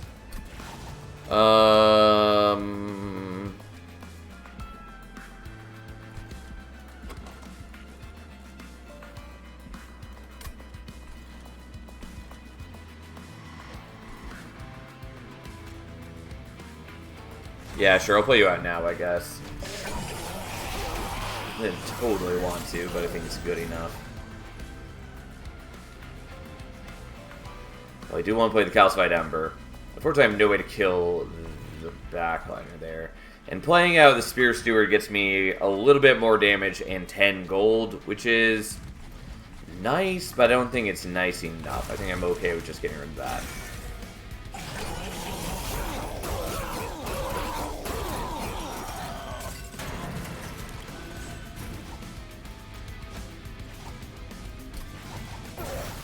I mean, I have the kill here. I don't need to be fancy about it.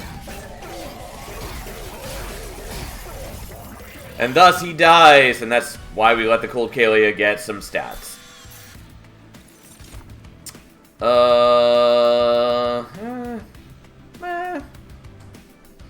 Should maybe take the Pyre Ball.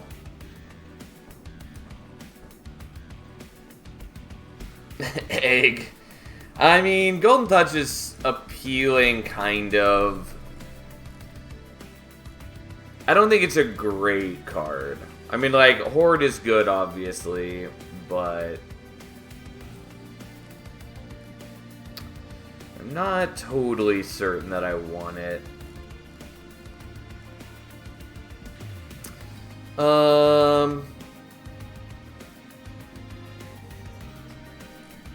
I'm going to...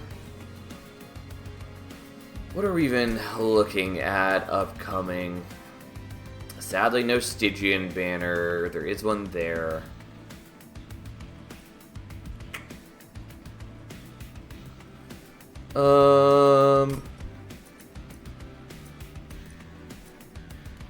Okay, I'll take Golden Touch, I guess. And I'm not taking Titan's Gratitude. Mouse Mage is a maybe, but I think the answer is no.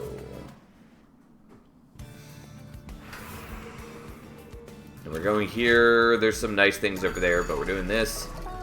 What do we got from the banner? Hothead and Miser.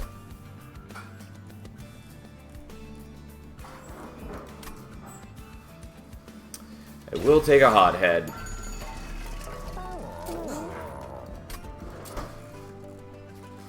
I will make that more playable. I'll happily take the Spell Chain, though I really wanted Holdover 2. I mean, it's not the end of the world if I don't have it. But nonetheless, here we are. Thanks for the raid, Ashiaka. How you doing? Now, I might get rid of the Greed Dragon.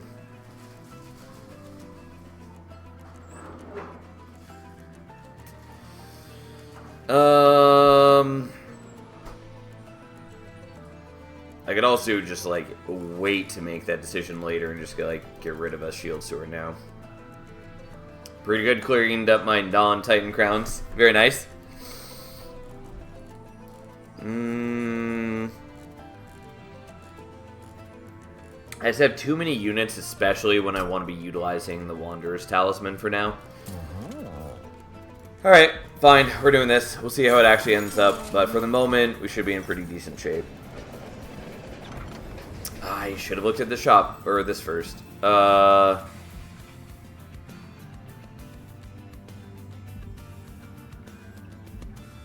feel like I should probably take Gross Michelle, but I don't really want to. I think I want to take Canio, though. It does feel bad that I just purged something. And I don't have any consume cards, so York currently does me nothing. I guess I'll take Canio.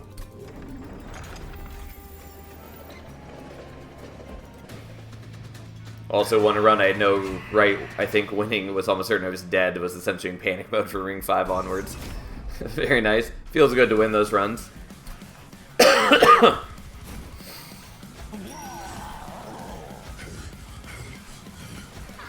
Okay, so we'll leave it like that for now so we can get stats from the Wanderer's Talisman.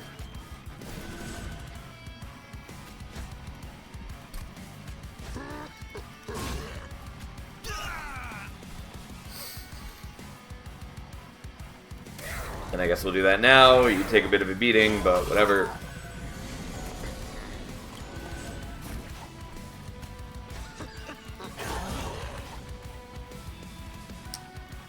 Okay.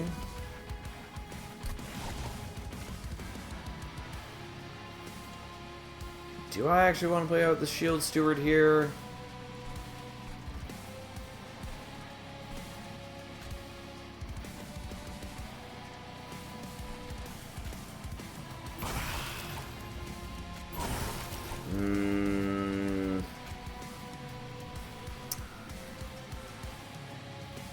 No, although if that was the case, then I shouldn't have kept it from the offering token. But nonetheless, that's what I did.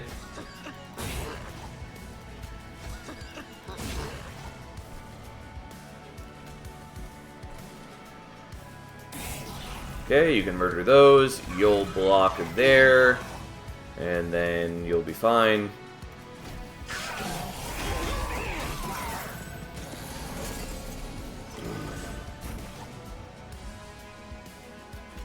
Okay, you'll block that.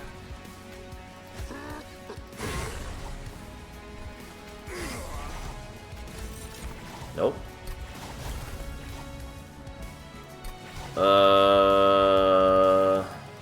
I guess I'll play you there now, even though it's not ideal. Dualism, Prickly Puffball with Reanimate, and Loam Coat is also essentially immortal. Yeah, turns out Reanimate with Loam Coat is pretty good.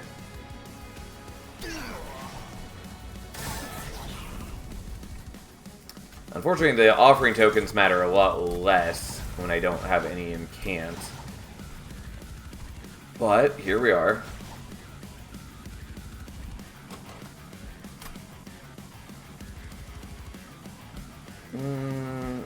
guess we'll just do it like that.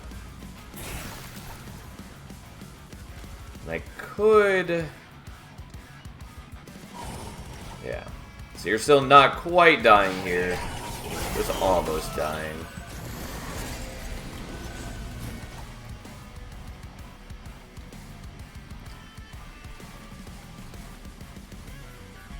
Well, let's kill you. Let's hurt you a little bit. And then, sadly, I have no way to kill you, so I can play out a fresh steward here. Oh well, I think we'll be in fine shape. Because he's already taking a bunch of damage.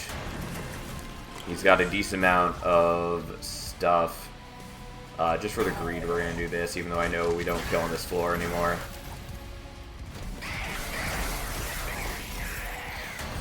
But, there we go. And then he explodes. Although I should, I guess, have looked to see if I could get the golden touch again. I don't think I could have, but...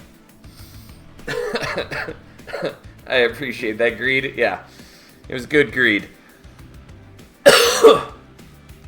Okay, L Furnace is good, though at the moment my only source of Pyre Gel is Lava Armor, which is not a ton. We might transition to more Pyre Gel if we take Bloat Matron as our next Gilda upgrade. I don't know if we're going to do that, though. There's also the possibility that we get a Magma Cultist, but I'm not planning on that. Deep Offering is quite good in general. At least if I have any sort of, like, incanting things, which I might soon.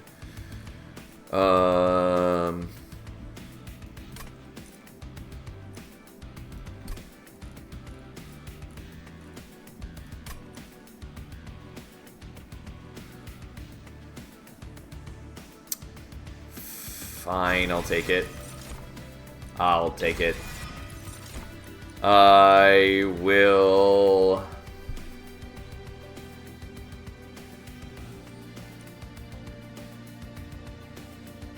just take the draw, I guess. And then we're going to loot this, even though I don't get a pick. Fine. That's not terrible for me. It's not great either, but it's not terrible. And then we're going here, and there's a variety of things I'd be happy to see. Okay.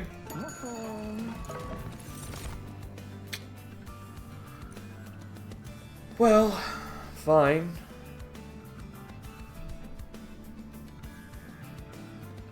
Do I actually want the Guard of the Unnamed? Great question.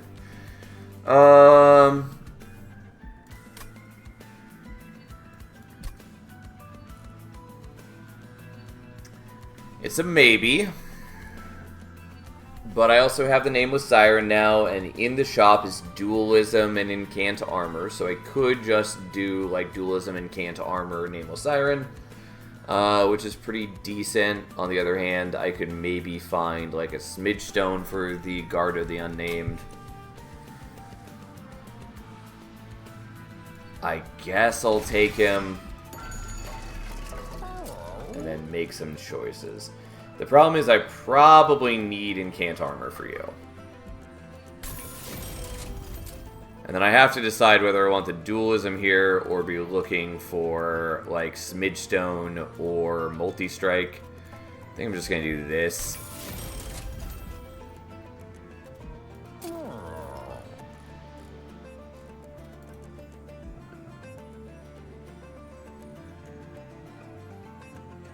Whatever. It's a minor cost. Definitely not what I was looking for. I could Endless the Whelp, which is kind of cute. Well, Lady Avarice too, I guess, because I don't want the other option. And like the Endless Whelp is cute for gold purposes. Also, I could continually like get it back on the same turn with the offering tokens, which is interesting. It's not great for me though.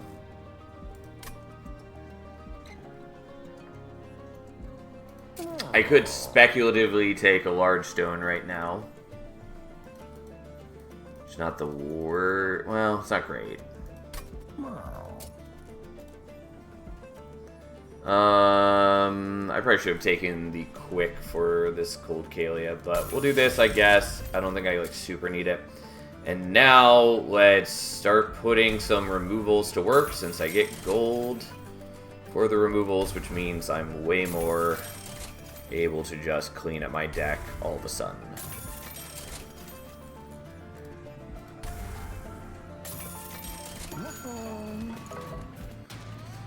Alright, well, oh god, it's Kel. The worst of all worlds.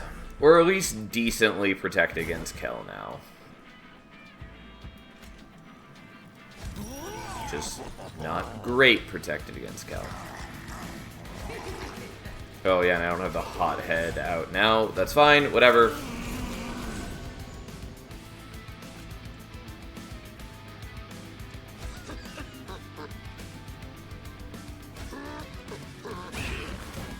Okay, we'll do that. And remember to play these on the incant floor. Fortunately, I can't get rid of the Calcified Ember on this fight. I will do this because this at least gives armor since he's going to die either way. May as well do it the way that gets armor. Well, I do want to play that lava armor, but I want to do that more, so...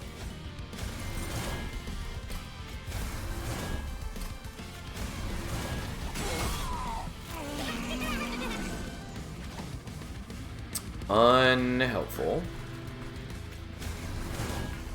More helpful.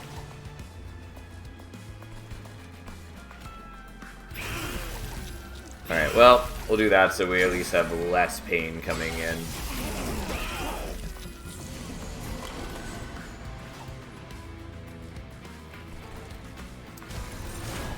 Okay.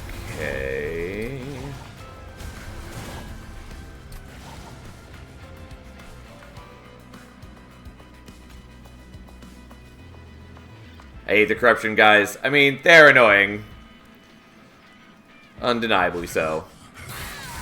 I don't think they're, like, the worst thing by any means. Also, I didn't realize I wasn't killing you. Whatever, that's fine. I'll take a little bit of damage. I got a little distracted by the whole bottom floor situation. But, here we are.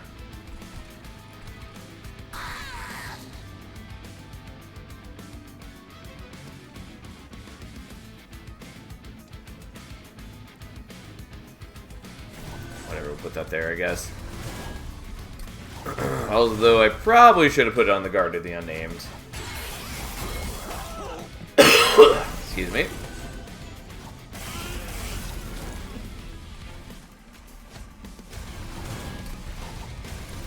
Also, I really did not take into account that you were going to get a bunch more corruption from the minions. It doesn't really matter. It's fine.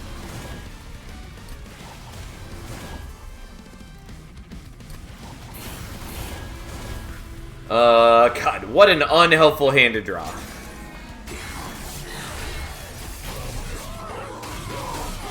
Alright, well, I didn't get, like, any Pyre Gel on you, but fine. We should still be okay overall. Nope.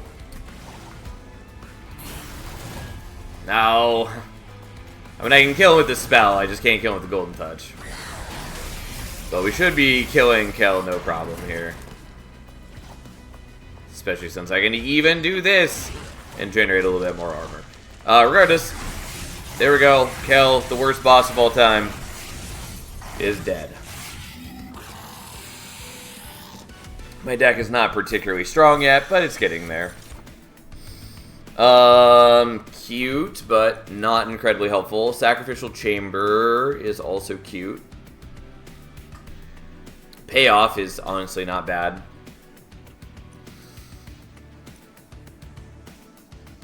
I might take a Sacrificial Chamber, but I think it's just a bit overkill at this point. And like, I do like Death Roar, but I'm not generating a lot of Pyre Gel. But I'll skip. Frenzied Swarm and Guardian's Amulet and Unnamed Tome are all appealing. I think we're taking Guardian's Amulet because I already have a lot of discard stuff, and that would allow me to sap Dominion.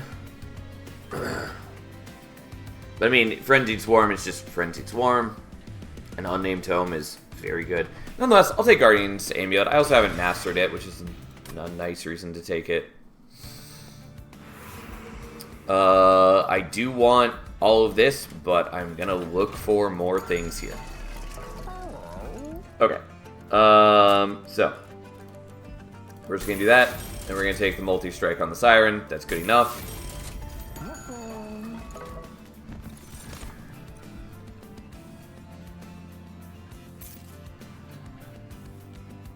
Unnamed Tome, Spell Chain plus Remove Consume. No boss shall ever speak again. Yeah, fair enough. Maybe overkill, though. Do I care about rerolling here? Not a ton. Because Smidge Stone is the thing I would have wanted, and I've locked myself out of caring about that. Okay.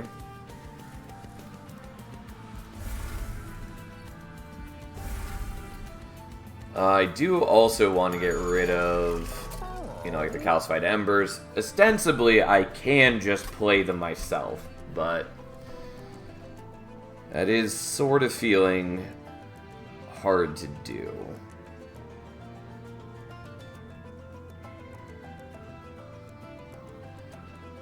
Okay.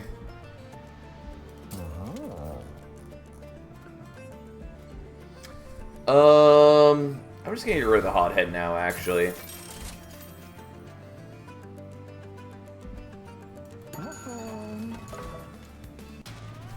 Alright, this is good enough, I guess.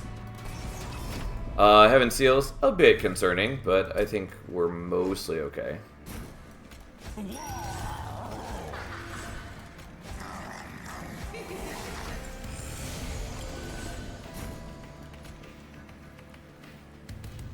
Alright, so let's do this in the right order, where first we knock down your HP.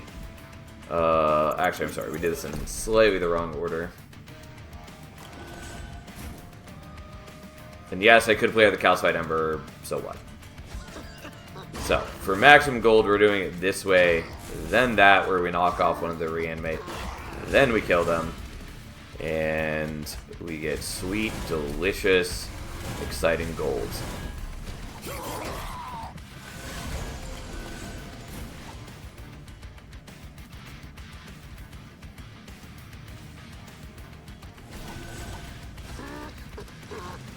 Okay, so we do that first, and then we explode. And then sadly, I can't do any of the rest of this. Oh, wow.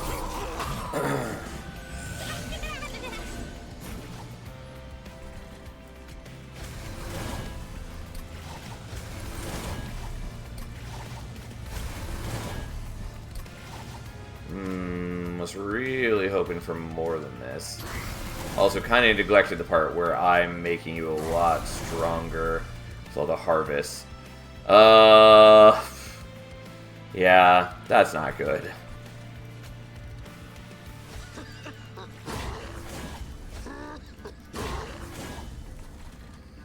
Well, I'm gonna take a bunch of damage, but I guess we're taking a bunch of damage.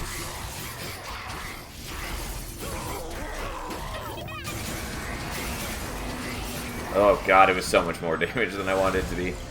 Oh, what a terrible situation. Really could have used that last turn.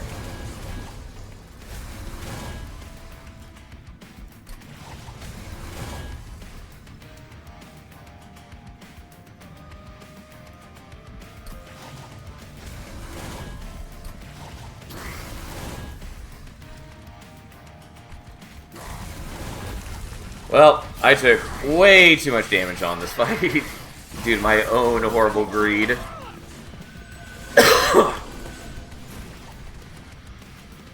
But here we are.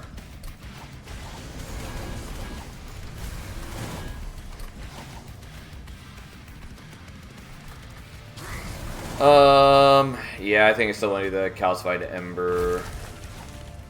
Even though I'd also very much like to do the Golden Touch. But I'm still okay with cashing it out at 3, and if I get it to 4, that's still also pretty solid to me.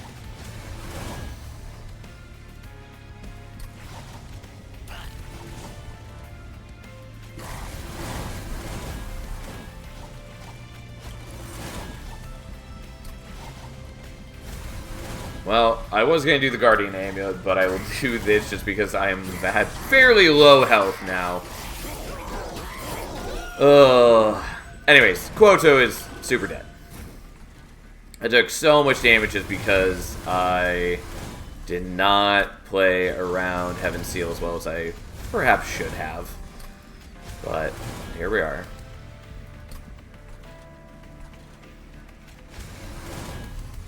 I mean, none of this matters. I can't get a kill with the Golden Touch. And we definitely are murdering Quoto here.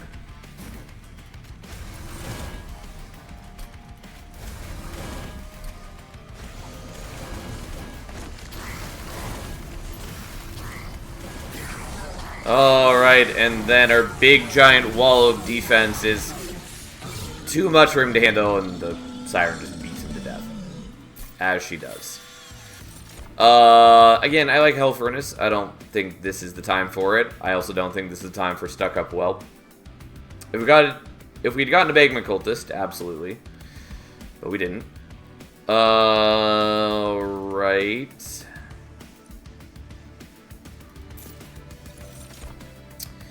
Glacial Seal.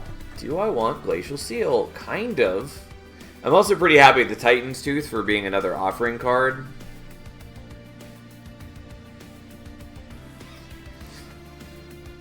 And that's sort of interesting.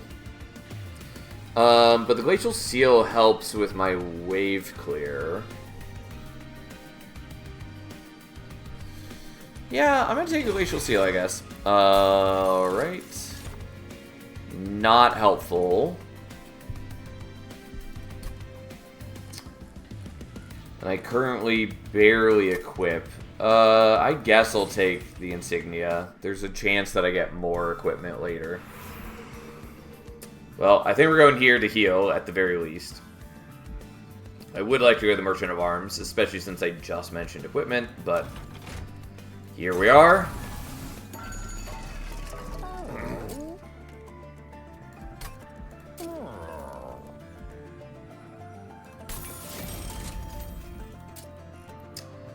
Okay.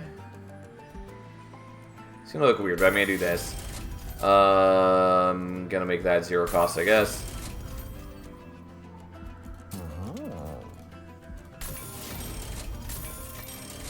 Okay, and this is why we didn't minus cost the Deep Offering, because now the Deep Offering cost is 0. And Holdover is gonna go on this, which is great. Yeah, I mean, overall, pretty happy with that.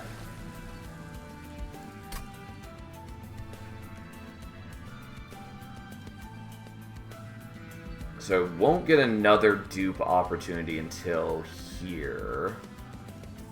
2 deep offering good here. So, there's a lot of good options. A second deep offering is one of them. Another offering token is also quite good, since it just fuels my incant situation. I'm also considering duping the Nameless Siren, because I'm probably taking capacity from the boss. And so if I dupe now... Excuse me. So if I dupe now, I will immediately be able to use that, rather than having to wait until here to dupe. And then if I really want to, I can go here to dupe something else.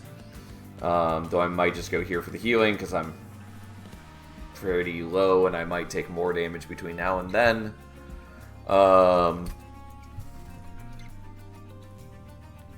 Permafrost, your 3-cost card.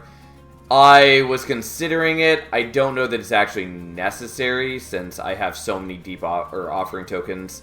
And it gets played out every time that I discard it. And I might go here And if I can get double stack on it, then it's actually just way better, because then it's sap 4 every time it gets played, and so it's essentially sap 8 every time I draw it, since I get to play it twice. And that's pretty good. Maybe overkill, but pretty good. I think I'm just duping the Siren here, even though it currently does nothing for me.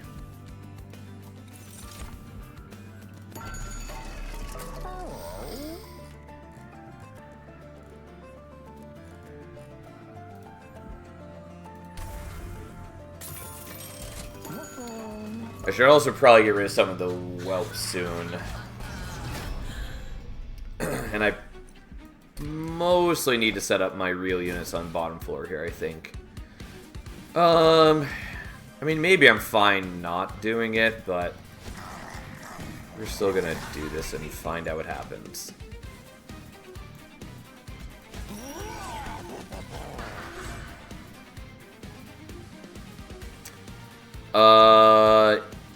Yeah, I'm gonna let you just block for Kale and die on turn 1. That's fine.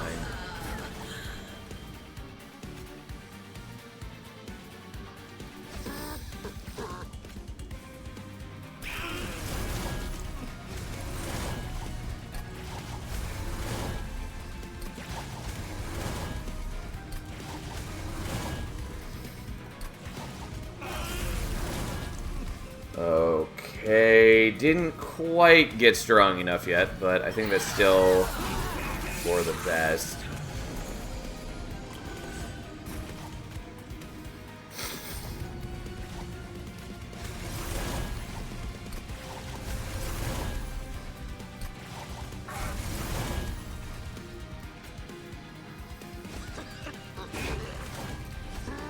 Okay, there's a bit of greed, but we're doing that anyways.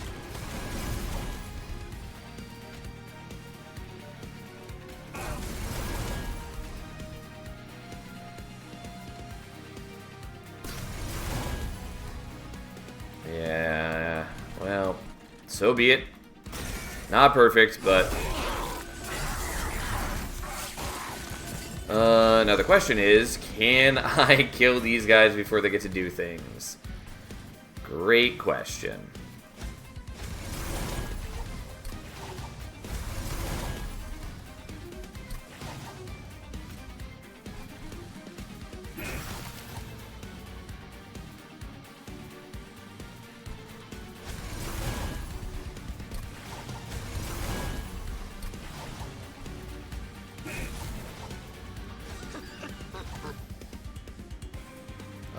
Well, I should have done that slightly differently. Maybe it doesn't matter. It's fine. You're dead, and then I still need to deal with you, which I don't know that I can do.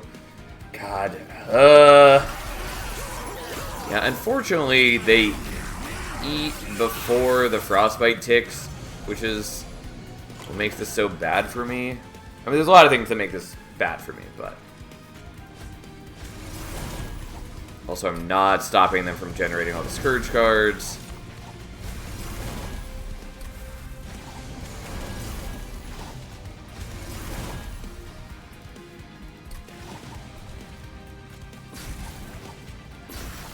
Okay, so we got the kill, though. That's what matters.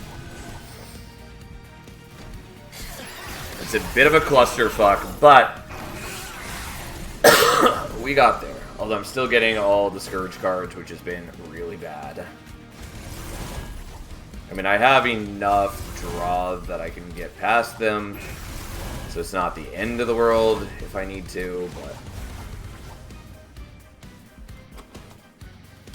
Okay, so I'm drawing at least one of them, so I'm going to leave myself 2 Ember just in case that happened.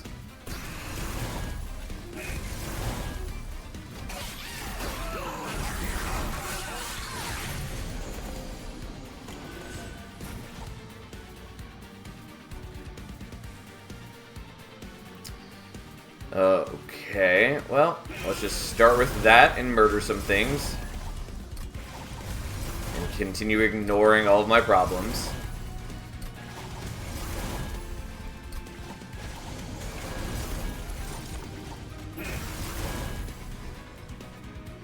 Yeah, I'm gonna do this just for the extra golds. And yeah, I know I could have saved Gilda. It's not a big deal.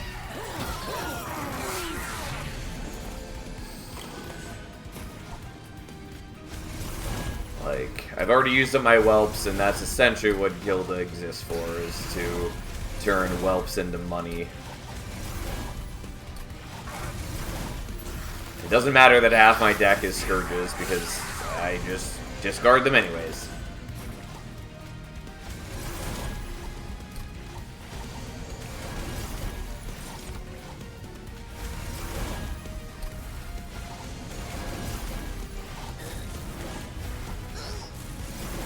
And we draw even more things. Although sad I can't golden touch anything. I guess I could golden touch my own glacial seal at this point. So let's do it because we have the kill. So who cares? Alright. Has anyone produced a definitive list of the order things apply, e.g. eating occurs before frostbite? I don't think anyone has put out a list, but it's mostly pretty straightforward. I mean, there's a couple of things that are a little weird, but mostly it's pretty straightforward. Essentially, at end of turn, it's anything that specifies end of turn, which is usually the moment you click the button, they'll activate. And then enemies attack, or any unit with quick attacks. Action applies right before they attack, and then resolve triggers. I think it's resolve before frostbite and other things. Maybe I'm wrong on that. I don't know. It's been a while since I've thought about it.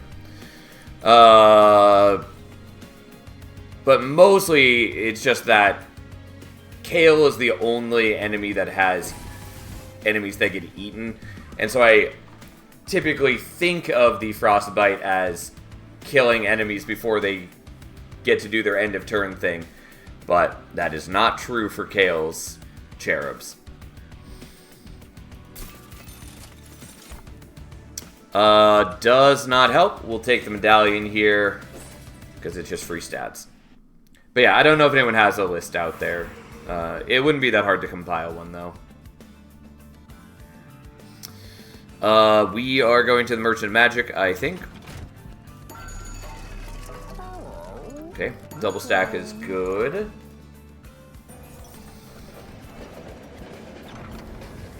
Well, now I feel sad that I took the capacity, but I think we're probably just fine doing this. Actually, we'll do it on you, because there's no reason not to put it on you, since you're the only one that I can't fit on the same floor. Hey, thanks for resubscribing, Gnome. Really appreciate it. Yeah, and like, we could have delved for better wings, but this is okay.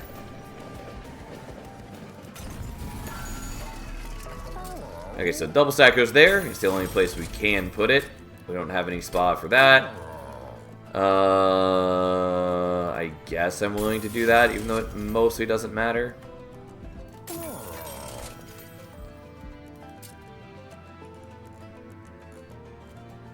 Sure, I will do that.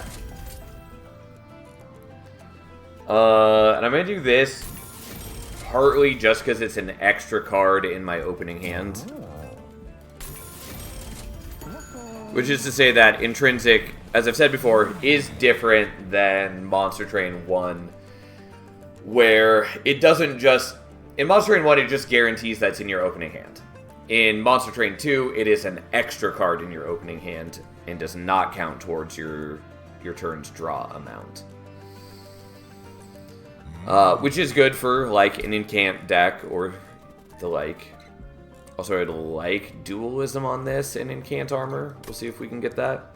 We're taking Bloat Matron.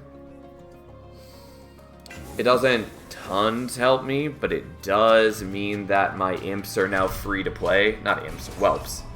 Also, fuck the silence dudes.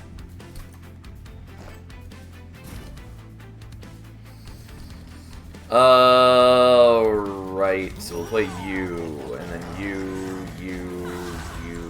so I should actually probably have you on top floor. But nonetheless, here we are.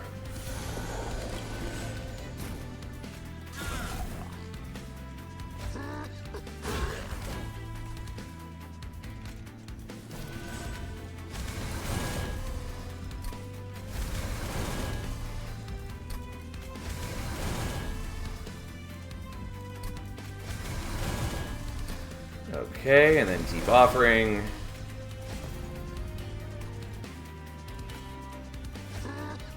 And then we get the kill there for free, which is nice, and a bunch of golds. And you can also join the squad, and you even give them a little bit of armor.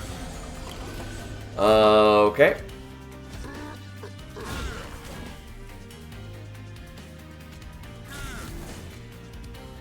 I guess I should actually kill you instead. I don't think it matters a ton, because I think mostly Gilda's gonna get ruined. Never mind. Yes. Look at all that free gold we're getting. Yeah, turns out that's working real well. It's also very nice that, again, they're just free to play now. They don't cost me anything. And technically they even generate a bit of extra armor for Gilda, which is cute. Regardless, our deck is way better than it was before. It takes so long for it to generate everything. We're gonna do that so we can get the thing.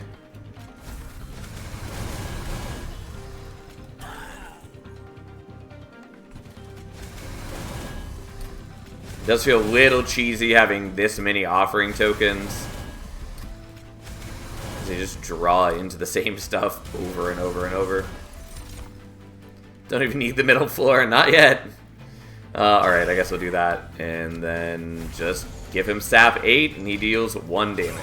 Also, I was supposed to move the Calia so I could get a little bit more armor. And I forgot. Not a big deal.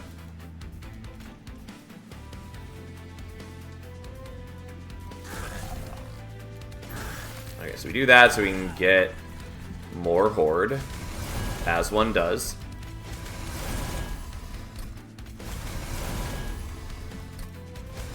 And then Deep Offering is just too good now.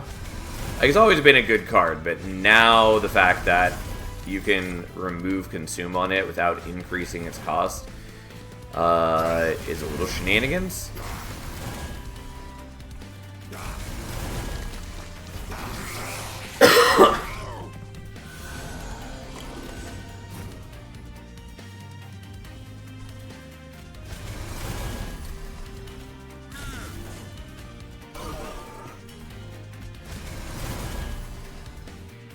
Fine. Like, there's no reason to be discarding the Deep Offering when it is going to draw me 5 cards. It's a little too good. Like, if when they update the clans, I would not totally be surprised if it got reworked. Just because in the Monster Train 2 environment, it is too good at its job.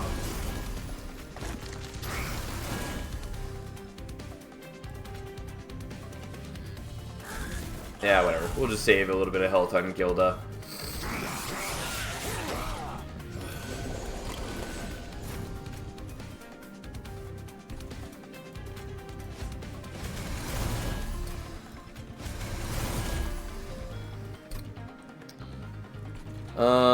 So like I can kill him, but I can't.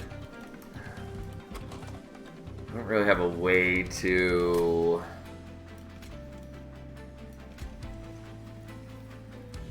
Like, I can maybe draw into it again this turn. You can maybe redraw it. Yeah, that's what we're aiming for. Although, it didn't happen. We tried. Alas. Yeah, I have a pretty good defense. Not insane defense, but pretty good defense. Oh, fuck you.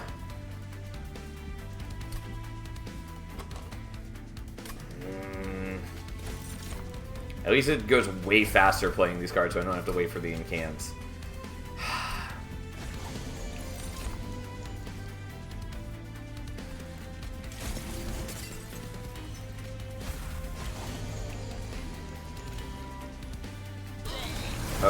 There we go.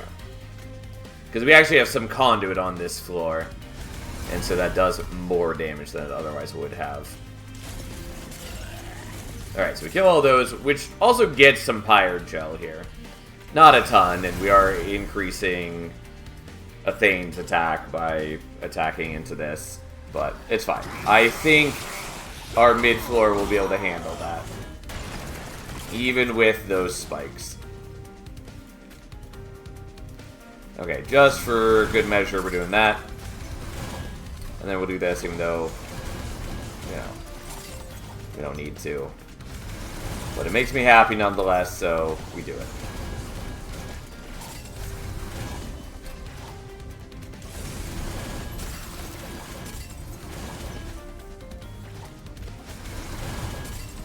Really, I shouldn't be doing this, but here we are. Okay.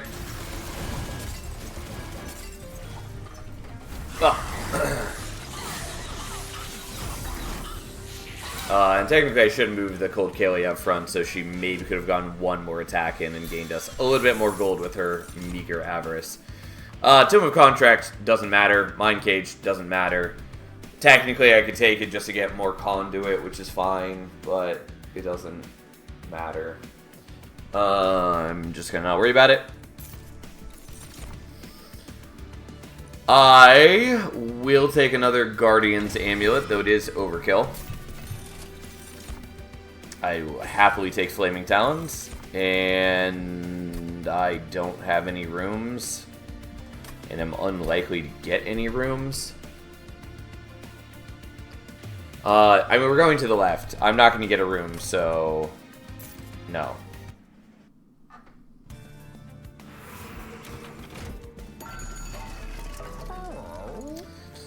The spell weakness doesn't matter a ton. I still might do it. We're definitely taking Magma Core and probably taking Hellheart.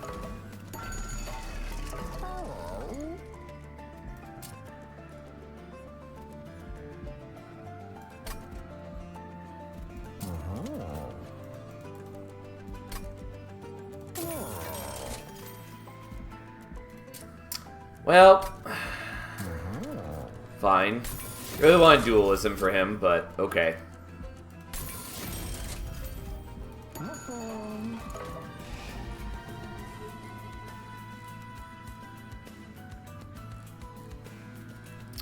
So I don't really need to get rid of the bloated whelps now. I could get rid of the golden touch, but that also doesn't matter a ton. So I'm just going to get rid of those, though again, these things barely matter to me. I mean, I should probably dupe the Deep Offering. I was kind of trying to avoid it so that I wouldn't be doing infinites, but on the other hand, I could just do an infinite.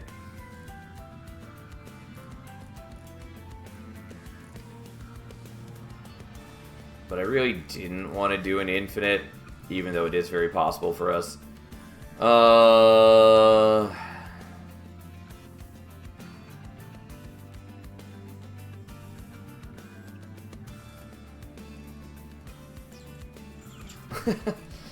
So I was trying to think if it's possible for me to get a turn 1 Titan kill, and it is, but god, it would be fucking miserable. Alright, let's see if we can, what we can do. It's very likely that I won't get a turn 1 Titan kill, mind you, but it's technically possible.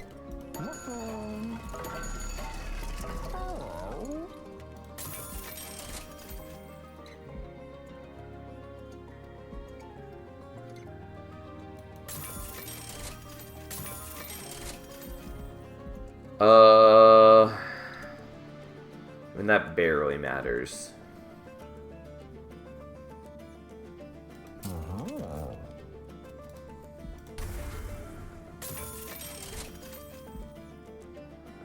Sure, I guess. Alright, let's see what we can do.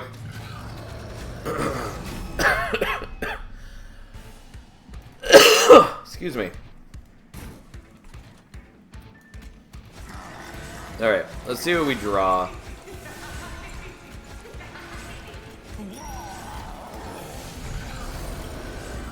Does savagery count for that 4/3 Pyro Gel artifact? You mean Hellheart?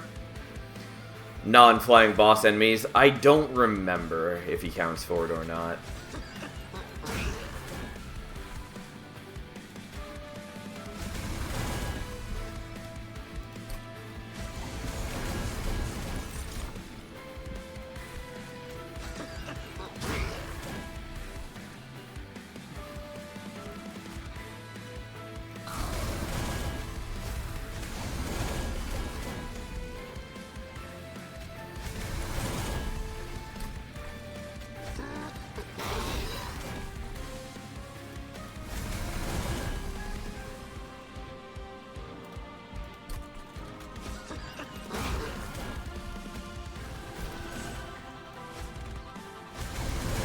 Alright, well, not the first turn kill. That's fine.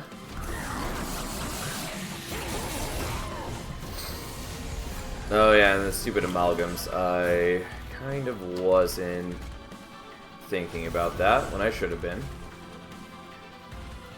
Mostly because I was greeting, but that's okay.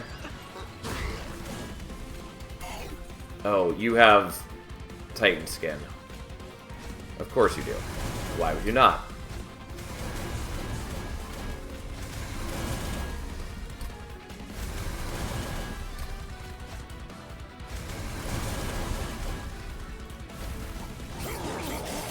Well, at this rate I am going to take some damage, but...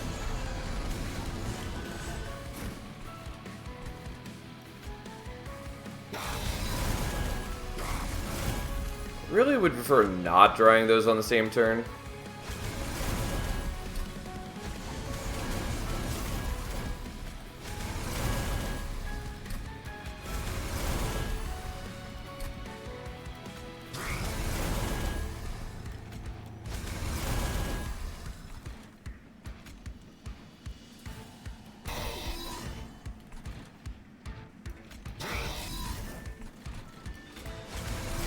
Yeah, I mean, I probably should redo this fight where I'm not setting up on top floor, but whatever.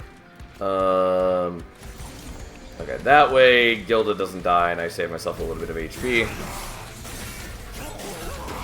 It's okay. Alright, now come back where you belong, my dude.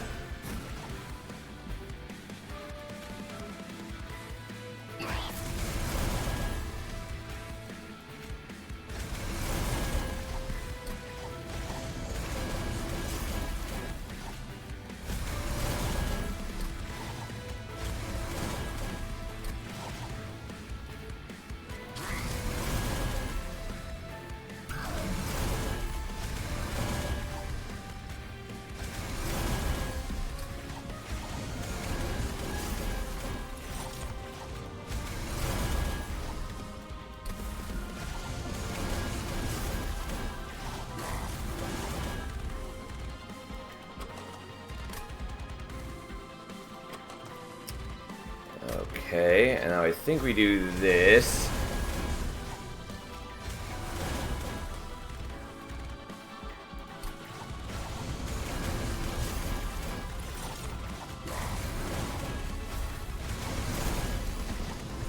Okay.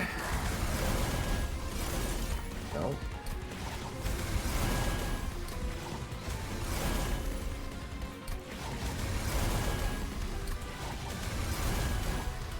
This may look familiar.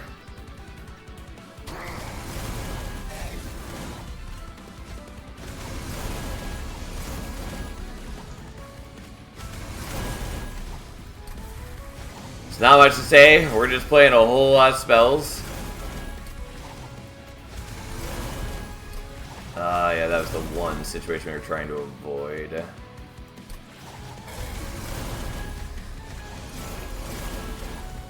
It's not over yet, though.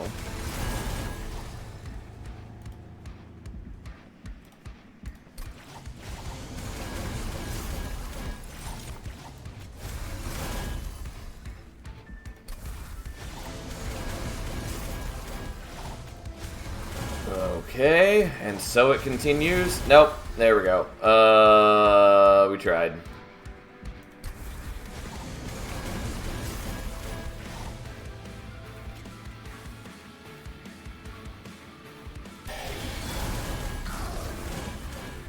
Alright, well, I did a lot of his health. Didn't quite kill him. I am going to take some amalgam damage, but we're trying.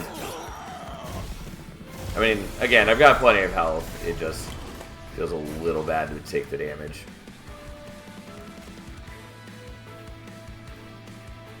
Seraph status bar is very relatable for Sal right now. Yep.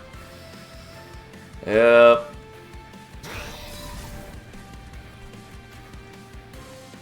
And I can't hurt you because of the stuff. Oh well, that's fine.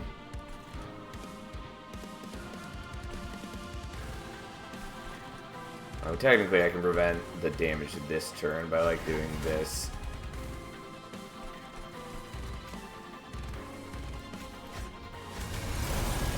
Well, let's continue incanting, I guess.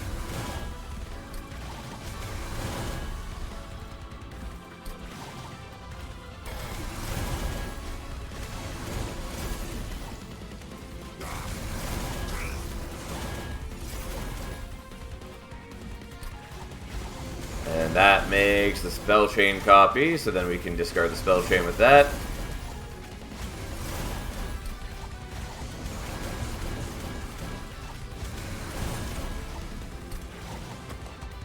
Okay, so we basically want to do this now, so we draw into the other one.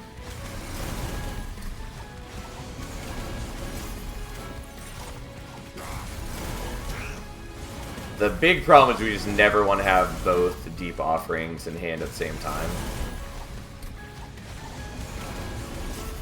That is the thing we are trying to avoid above all else.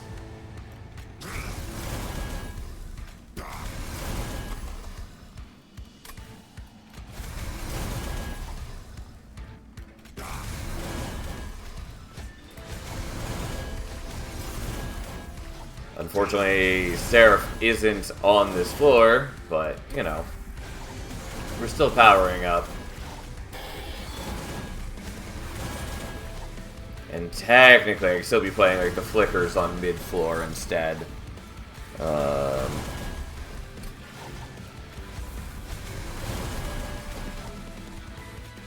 He does have, you know, 100 fire gel-ish.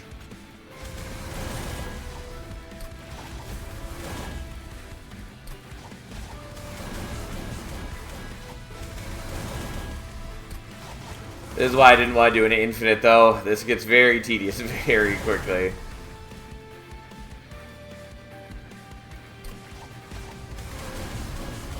I mean, it's powerful, but boy, does it get tedious.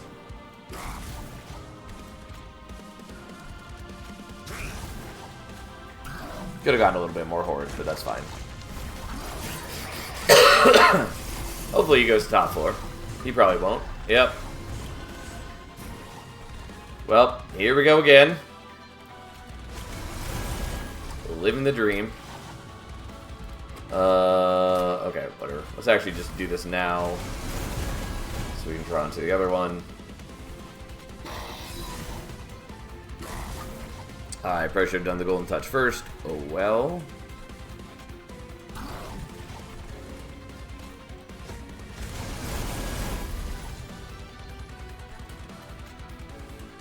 But think of the stats you can flex your Steam friends. Yeah, I mean, there's that. That is not helpful. That was a bad draw. Well, I take some damage. Oh wow. And thus he's for sure definitely dead right now. I mean, it doesn't say so yet, but we all know. We all know. We all know he's really just dead.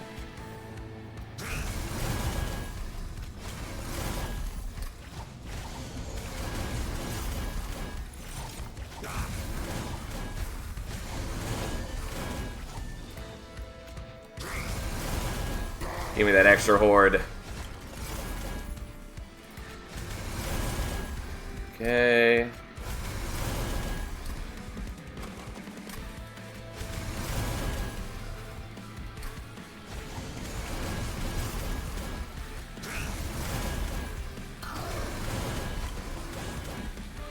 Oh, boy, oh, look at us go.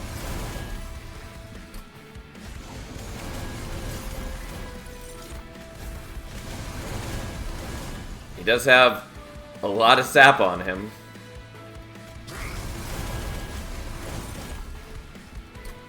Above all else, that is the thing that holds true. Yeah. Didn't quite get everything, but that's okay. We get one more horde because we can. And thus he's dead. We murdered his ass. We did still take a bunch of damage from the amalgams, but whatever. Yeah, I mean, we'll take the Hellfire Bellows. It is still helpful. Cleansing Water we'll take. There's not too many enemies in Monster Train 2 that's applicable to, but it's still very useful on those ones.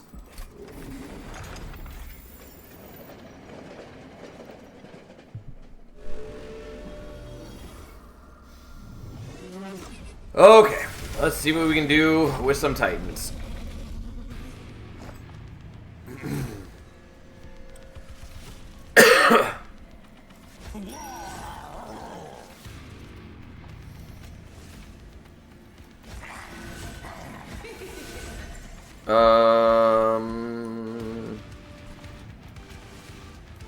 Yeah, I don't know. I guess we'll set up on mid-floor. We could probably do top floor just fine.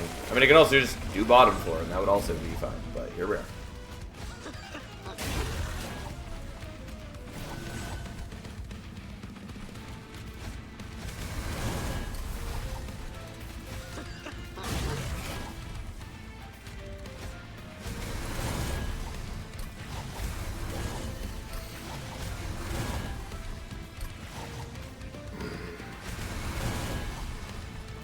Unhelpful, but fair enough.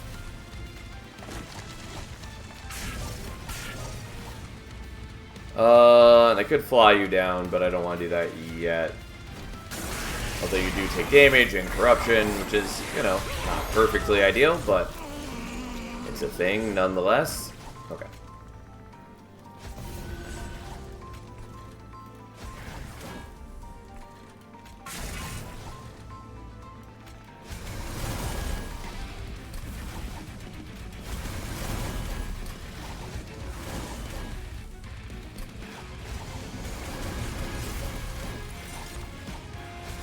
Oh, I did kind of forget that I was intending to sap to minion. I mean, I do want to get these guys powered up, but it would also be nice to make you do no damage.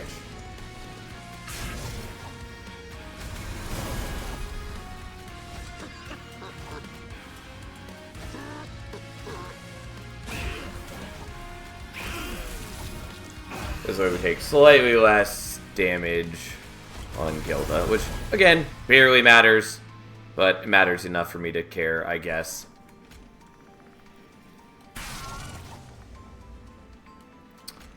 Okay, have a bit more sap, I guess.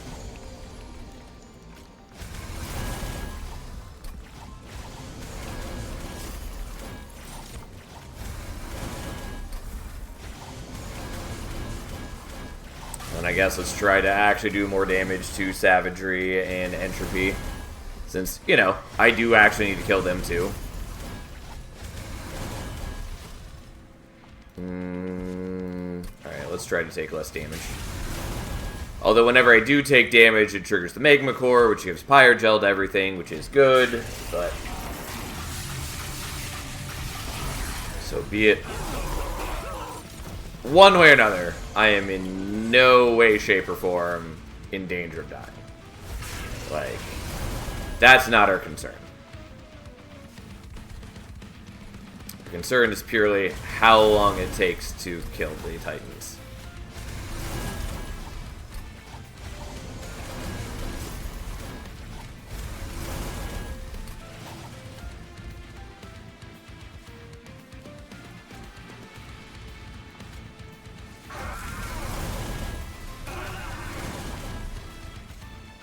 You know what? Have a little bit more damage, Dominion. You've earned it.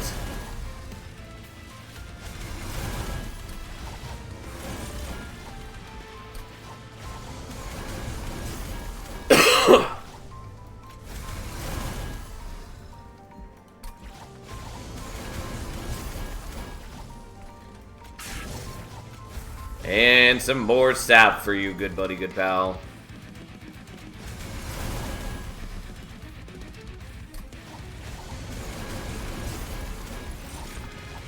Alright, well, can't play that one out. But here we are. Let's just speed up Dominion a little bit. And I take a little bit of damage from Savagery.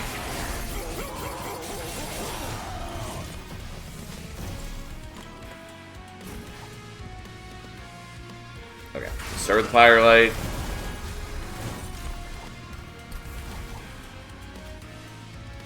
Let's kill some of those guys, because I do actually still need to kill Entropy. Like, that is a meaningful concern.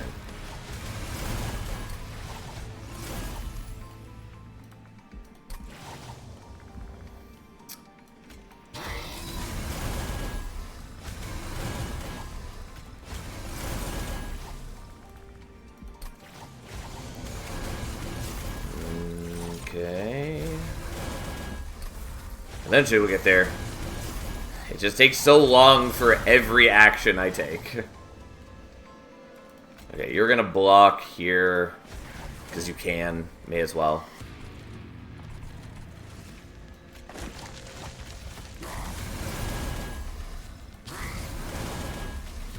And admittedly, just taking the Vengeful Shards would be probably a lot faster, because it gives me Pyrogel, which speeds up the whole situation.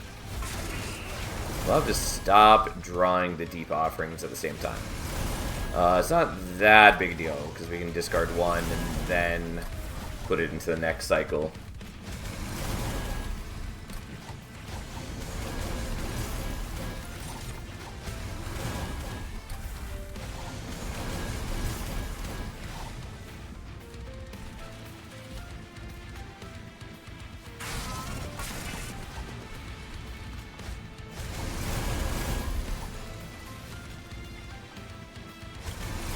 No! Stop drawing them together.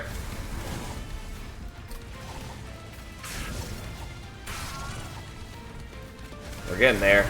Slowly and tediously. We're doing it. Oh, that ended up working out.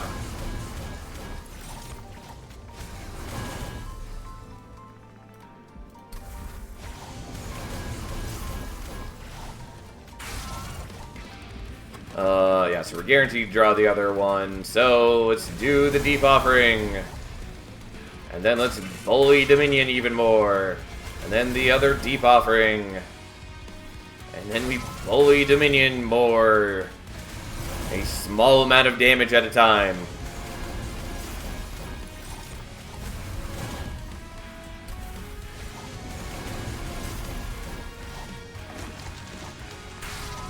Okay. Not quite there, though. Just basically there. Okay, so.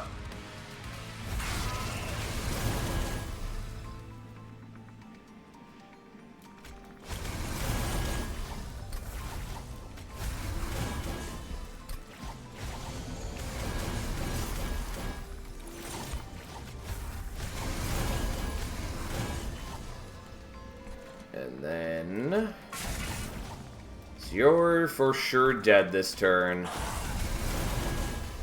which is essentially all we need to worry about, since now Entropy is also dead. But for good measure, we'll just keep doing things, because that's who we are. As long as I don't end with a Vengeful Shard in my hand and make myself take damage at the end like an idiot.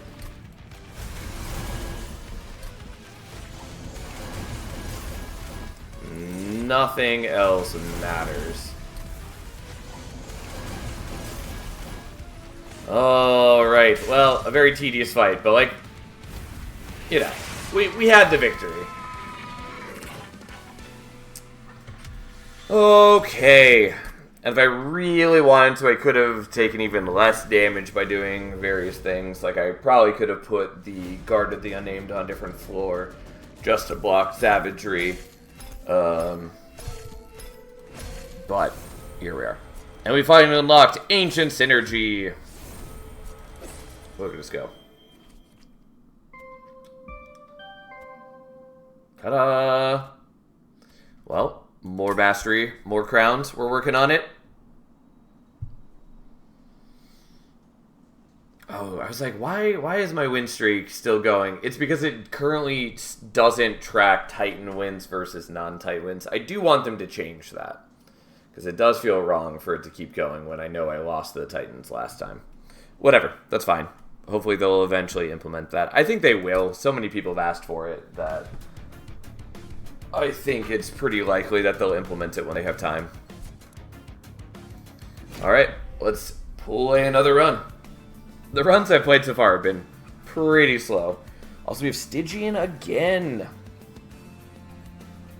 And Bolette for the first time in a while. Okay. I don't like Cuddle Hex.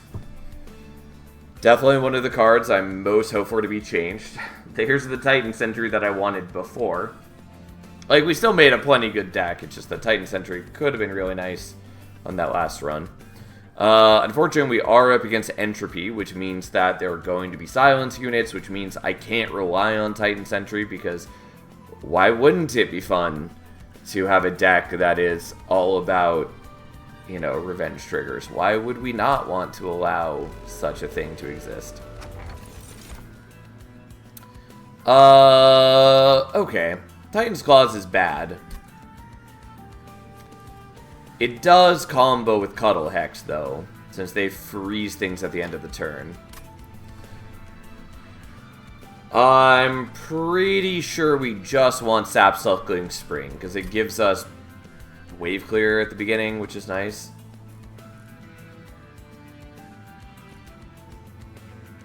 Also, spawning does not work well with the Titan Sentry unless we have a way to reposition, but that's a whole different matter. Either way, Sapsuckling Spring is good. And then what are we doing with Bolette? Excuse me. I mean, I think this is really not a question. I think the rally path is just dramatically better than his harvest path. For just a lot of reasons. So we'll do this.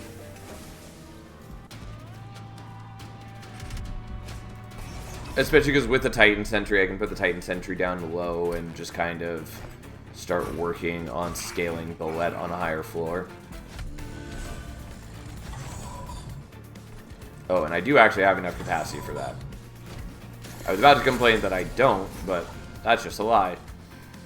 Okay.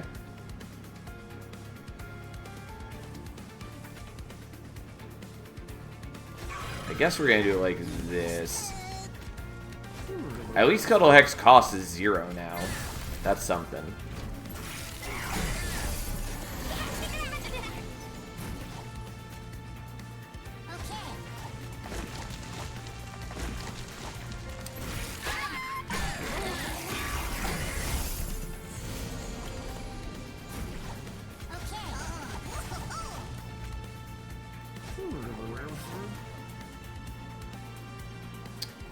I mean, I could save you by getting myself extra Ember and shooting with the Frozen Lance. I don't think that super matters.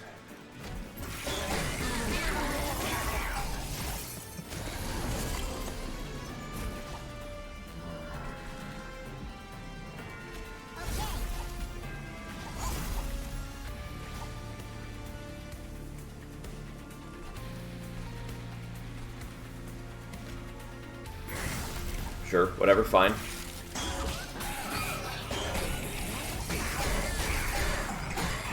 Alright, he has a little bit of Frostbite on him. Not a lot of bit of Frostbite on him, since it basically all falls off. Okay.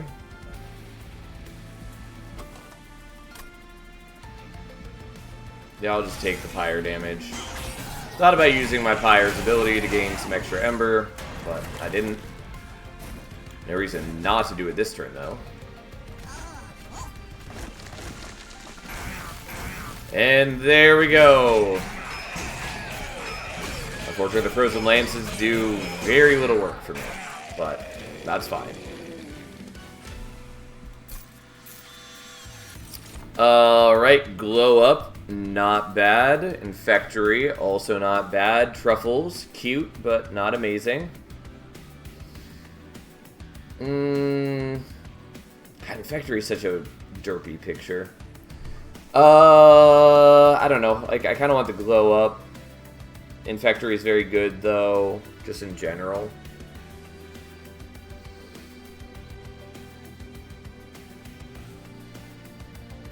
Also, I could be putting Bullet on the same floor as the Titan Sentry. Although I remember, the reason I didn't want to is because I need to be spawning on Bullet's floor. And I can't do that if I want the Titan Sentry to be active. Derpy until you read the lore. Oh, I know that the lore of Underlegion is horrifying. Thanks for the ride, cried the fungi as they leapt from the demon's torso. The angel gurgled into horror. Yeah. Yeah, it's quite something. I kind of want the Glow Up just so I can put, like, Bullet on the same floor as the Titan Sentry. I don't know that, like, super matters. But I guess I'm gonna take that. I'm gonna take Offering Token, even though I feel like I take it so often because it's just a universally, like, great card in this game. Like, it was already good in Monster Train 1. It's even better in Monster Train 2. So, where are we going? Probably here, although I would like Intrinsic for the Glow Up, maybe. And hold over for the Offering Token, yada yada yada. Could also look for like an Underlegion unit to pair with Bullet instead of putting him with like the Titan Sentry. But also going to the left, I could look for like Titanite and either Endless or Incant Armor or Dualism. Yeah, I mean, let's go here. Let's see what we're offered. Dualism, 1 capacity. I mean, Siren of the Seas, not bad.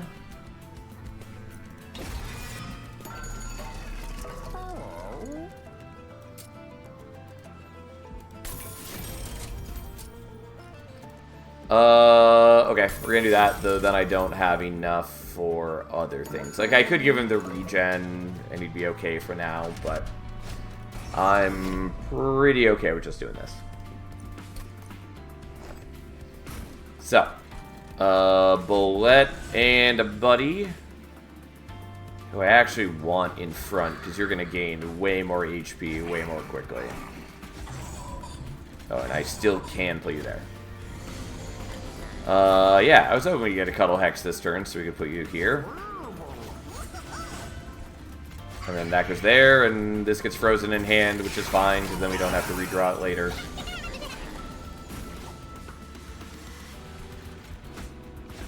Unfortunately, I can't get the Collector.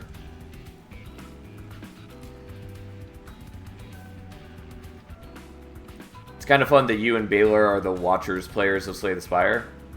I don't know what that means. I mean, like, I know Watcher's a character, and yeah, I like playing Watcher.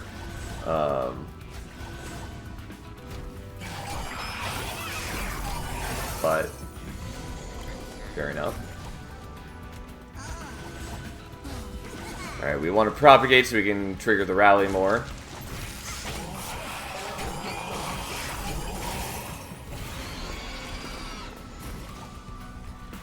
Okay, so we just proliferate and spawn more troops and keep powering up Bullet.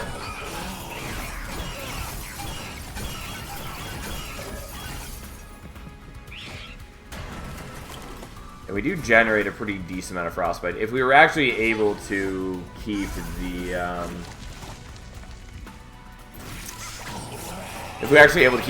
Titan Sentry protected, it would be doing some pretty solid work for us. Okay, well, that's what we got. We're doing okay on the rallying, and the Siren of the Sea even just barely upgraded is doing solid work for us.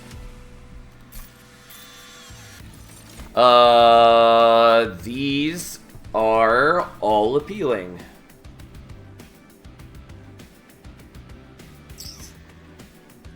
I mean, the spawn 4, obviously good if we're trying to rally. It technically matters less because I'm not rallying. I only have one rally unit in that I have Bullet. And, like, yeah, it's good to power a Bullet, but it's not like I'm relying on the rally for my main damage source. Loam for Troop is probably better. Yeah, I mean, that's the other thing.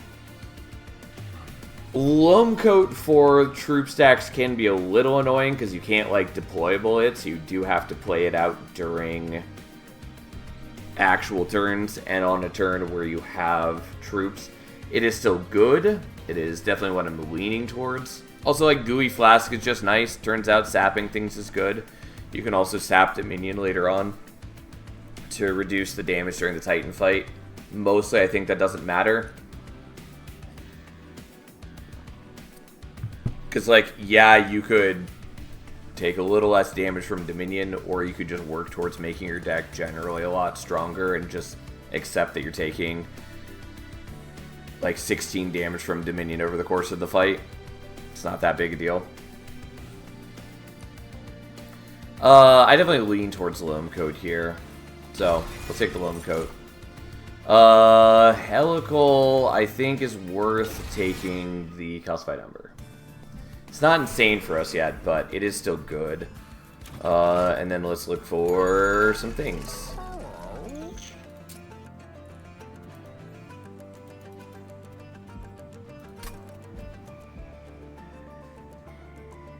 Like, I could do Titanite.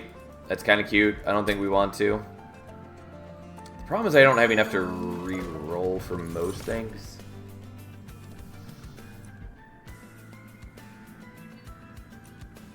I could take Amorous and Noki.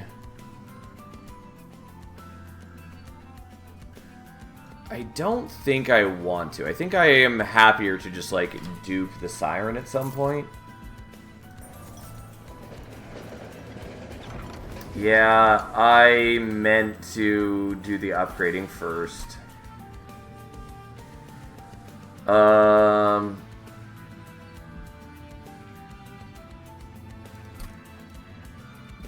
We actually got Wings of Light. Would you look at that? Okay. You like the easy way, aka you love to talk about a unit that needs to be combined, yet never know how the base card could work. Okay.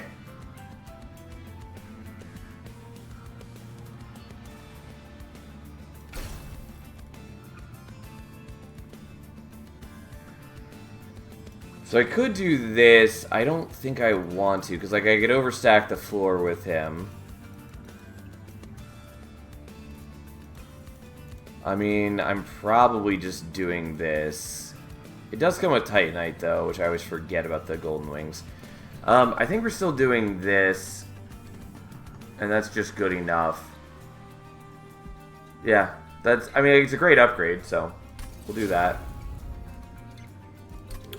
We could even put the Titan Sentry on the same floor if we wanted to.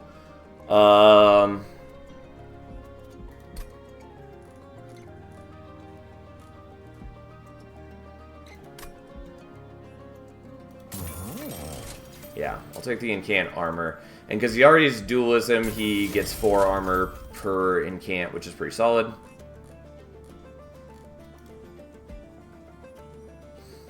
Yeah, we're good to remove that.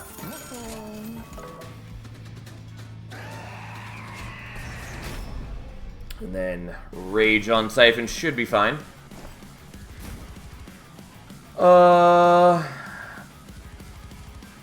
Yeah, we're still gonna set up top floor, even though setting up bottom floor would be nice for the Frostbite. You need a Mirror Hall. I mean, that would be very good for us. And we don't have any way to summon Fun Guy right now, because I want the glow up. Oh, I played these in the wrong order, by the way.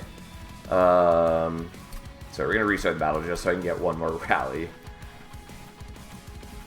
I was too caught up thinking about other things and forgot that Bullet always needs to go out first so we can get the rally.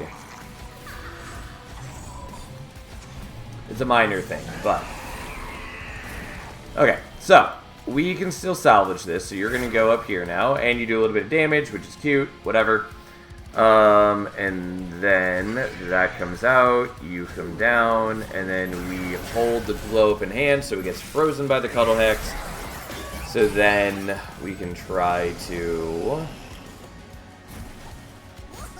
pull you up front after.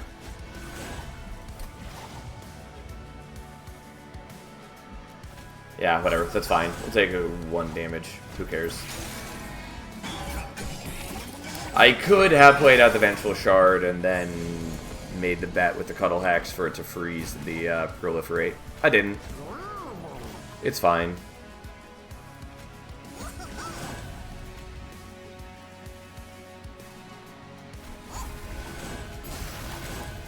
Okay, that gets frozen anyways. Soon the Cuddle Hexes will die. So be it. He's gonna get a bunch of rage, and sadly, I'm not playing at the Calcified Ember, but... Oh, I had Aquats. I could have done that. Which would... Well, I drew it anyways.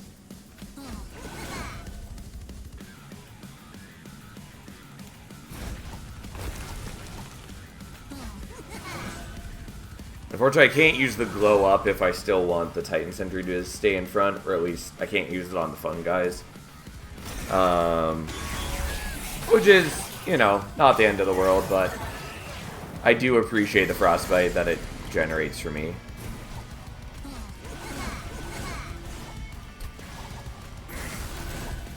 Also, she can do a Flying Strike now.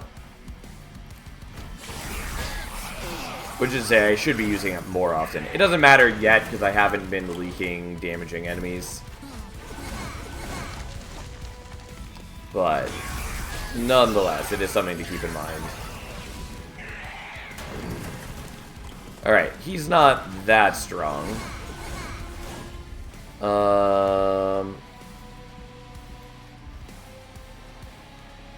Actually, for my own enjoyment, we're going to do it this way, because I can rally 1 more than I did.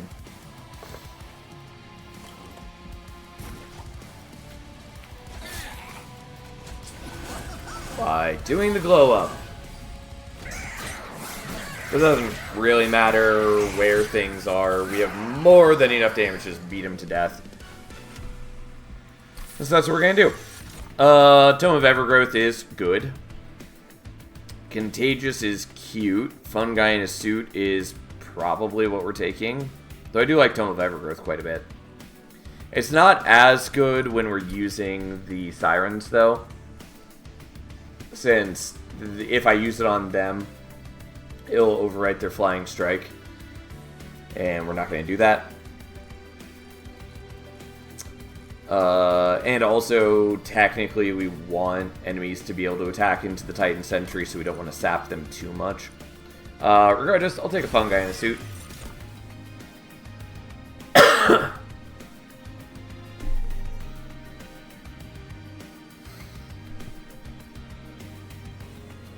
The Shark wants more because dualism. I mean, yes, but still holds true that I don't necessarily want to sap them that much. Well, we're taking the Offering Monument. Though that does sort of complicate matters. You could sap Shark. I mean, also true. It would also put regen on him. But if we're generating enough armor, that doesn't matter. Either way, not a now concern. I think we're taking Offering Monument. Though it does, like I said, complicate the Shark situation. Right. So, like, draw is very good for us. I think we're still taking Ember for a variety of reasons, not least of which being deployment is soon going to matter a lot more. There's some good things over here. We're going here, though. Although I just don't have a lot of money to spend. Maybe I don't care. But getting, like, any minus cost, hold over on the offering token, remove consume for, like, the proliferate, or the fungi in a suit, spell chain, like, all of those are good, even if I can only afford, like, one of them. Yeah, fine.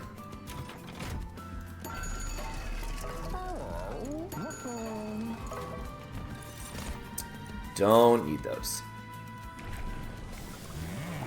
Well, Hive Minder 2 it is.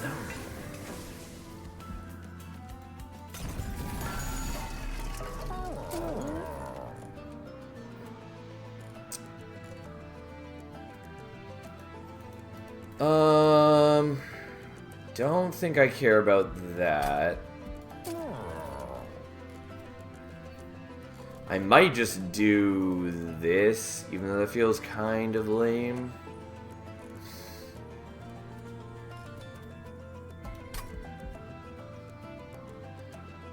Alternatively, I could re-roll, but there's a good chance that we can't afford things that we'd re-roll for. So I think we just take the 2 minus costs right now, because 2 minus costs is good.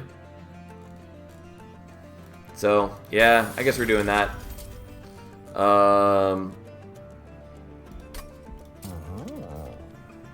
Yeah, and that does give a bunch more armor, which is pretty cute. Again, I don't think that matters to me a whole ton. It's just a matter of what I want to minus cost. Helical's a maybe. I think I'm probably just doing another Eager Conscript, even though I don't super care. But just, like, we're building an Incant deck at this point, and the rallies also help Bullet. Like, it's overall good. Okay, so Bullet comes down. You come down.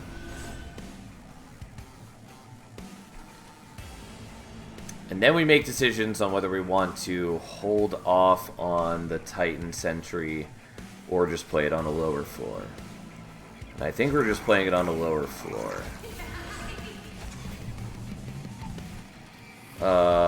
Slightly wrong ordering.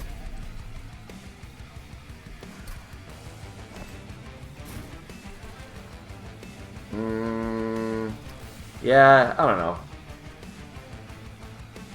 I think we actually do want this on Bullet's floor and just accept that the offering monuments can be a little bit of a disappointment.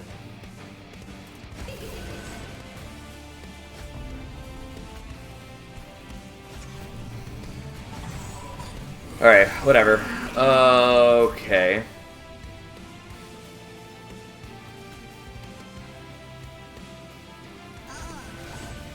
So that's going to kill them, which is great.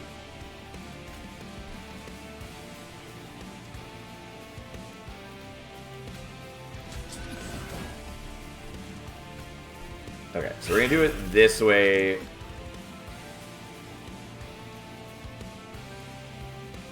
I actually maybe don't want to do the Loam Coat. Is there a way to keep the monument alive in an infinite loop in Monster Train 2? Yes, there are multiple ways to do it. I don't remember what they are, though.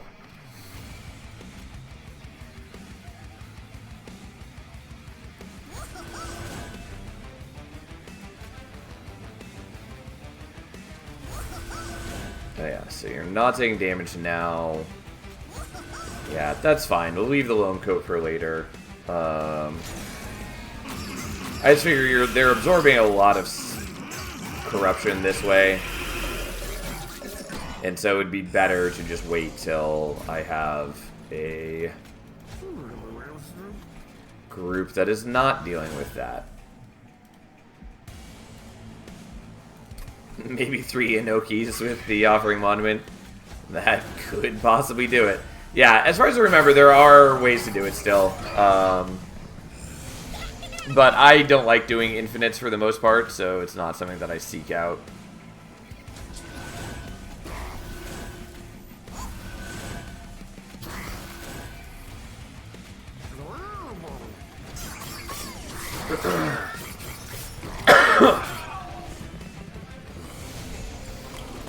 All right.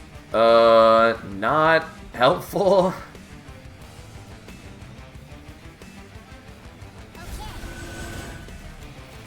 Okay, well, we can do this and that, and then we still get the Loam Code on, so we get the rallies, yada yada yada. Like, it's working out, even though it's a weird thing, but at least the Aquath's coming in helpful.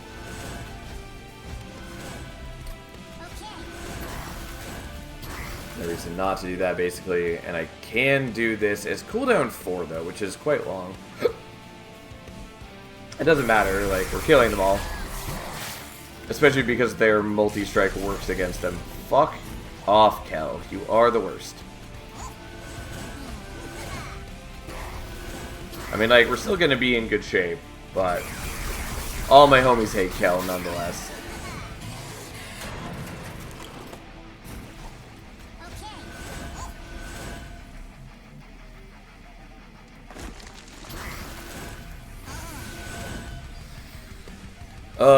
Admittedly, I probably shouldn't have put him in front right there, and I got carried away.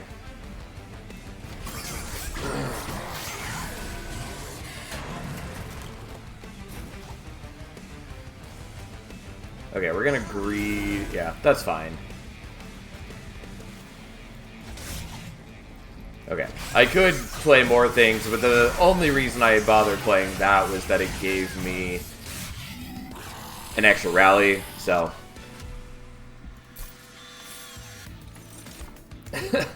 Here's Kel coming to raise hell, and quell your incant ambition. Yeah, he's a rude dude like that.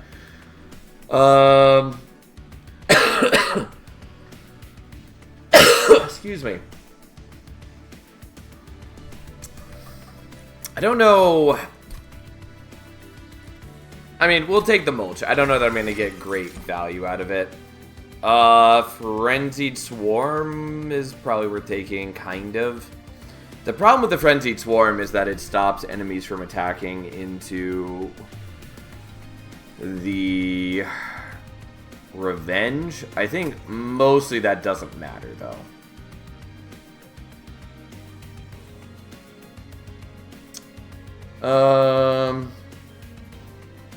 Maybe. I'm just a little worried because it is some of my wave clear. On the other hand, like, I do have Sap Suckling Spring, so I do generate Decay, so I can still kill, like, low health dudes without that. We're also gonna make more Sirens when I have the chance. So it's gonna be okay.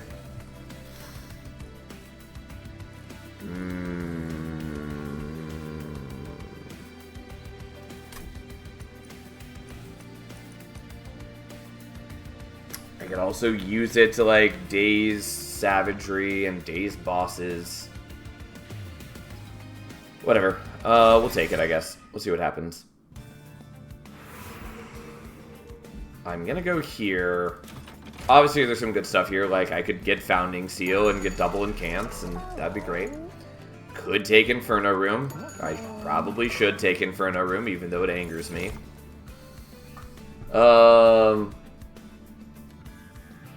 Well, Spell Sanctum is interesting. It's expensive, but on the other hand, it essentially makes everything in my deck free. Or at least, basically everything free.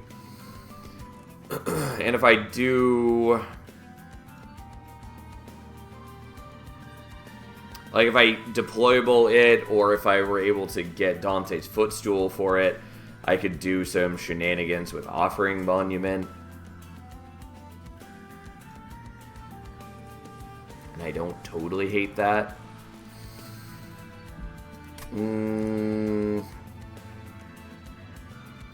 whatever. I'll take it, though I honestly don't think it's going to matter tons. So I currently have 6 deployable Ember. And 3 deployable things I care about. I feel like I should take Inferno Room, as much as it saddens me to take Inferno Room on every single run. But it is just good.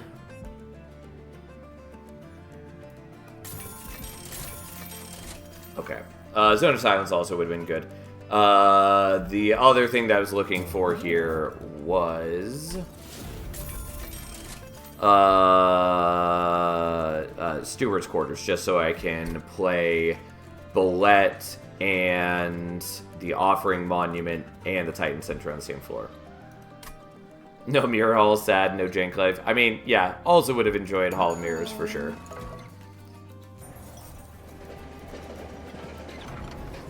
I'm not gonna make that trade. I will make this, though.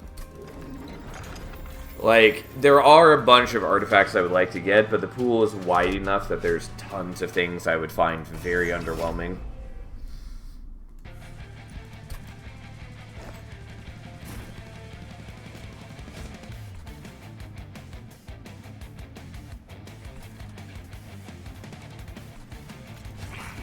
Oops.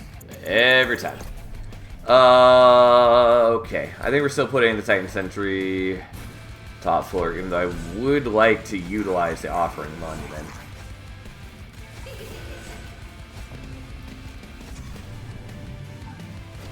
Okay.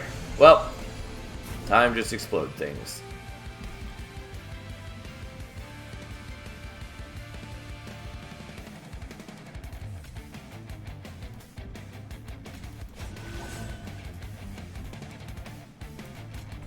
Alright, whatever.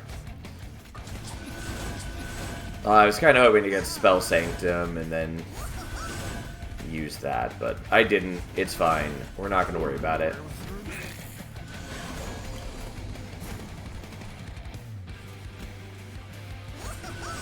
Yes, I know I should just move the Titan Sentry up front, but I didn't. It matters a lot less when I'm just kind of wiping most enemies out, or at least a lot of the enemies out ahead of time. Since that's kind of the whole purpose of the Titan Sentry in the first place.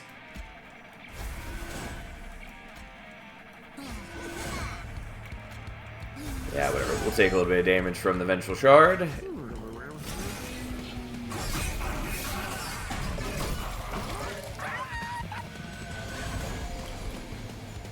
Okay, well, you're getting that, and I guess we're doing this.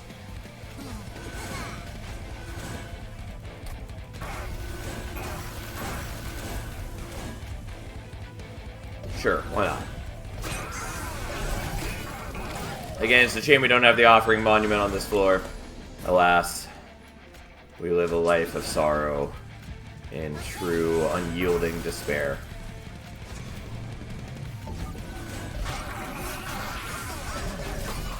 And I would like to make more sirens, but we haven't had that opportunity yet.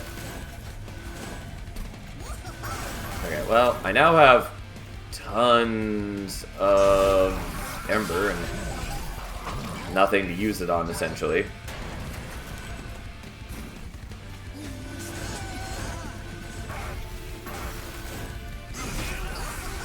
But that's okay. That's fine.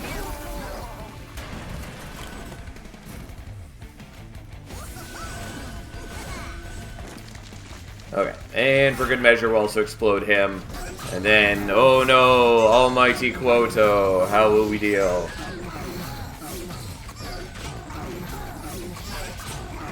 And thus, he's dead. He's dead, I tell you. Okay. Inhale was fine. Jury Deathcap is not useful for us, and Mushroom Cloud is also okay. Not terribly useful. The Inhale basically doesn't matter since we have Inferno Room. which is going to kill basically anything that we would be using the Inhale on. Like, yeah, technically there's still the possibility that some enemies survive at like low health and then we finish them off with Inhale. But mostly speaking, it's just not practical for us. Hoarfrost Effigy could have been cute if this were a different life, but it's not. And I will take the Guardian's Amulet, I guess. Does Inhale work if you target the mushroom stack? Kind of yes, mostly no. So, it doesn't work if it is just taking off troop stacks. Like, if you are doing 10 damage and you're killing 2 troops, does not trigger Slays. If you are killing the last mushroom in the chunk, yes, it triggers Slays. Unless I'm mistaken, which I'm pretty sure I'm not, but... They trigger Harvest individually, they don't trigger Slay individually, I don't think. But I could be wrong on that. Okay, so Merchant of Steel doesn't really matter to us. Kind of. I really want the dupe and the dupe. Which also means that I'm not going to visit another Merchant of Arms if I do that. Which is fine. Though it would be a nice dream to live.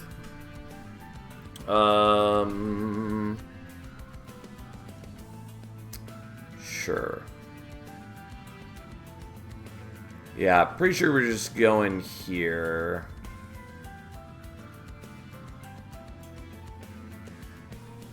Yeah, that's fine. I don't fully have a game plan sorted. Holdover, remove, consume.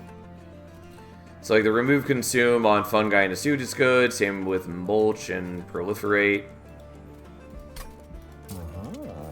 Could just do holdover frenzied swarm or holdover offering token. I mean, frenzied swarm is probably the correct choice. Sure, fine. Why not? I also could have done holdover, remove, consume fungi in a suit. Don't think we need to do that though. I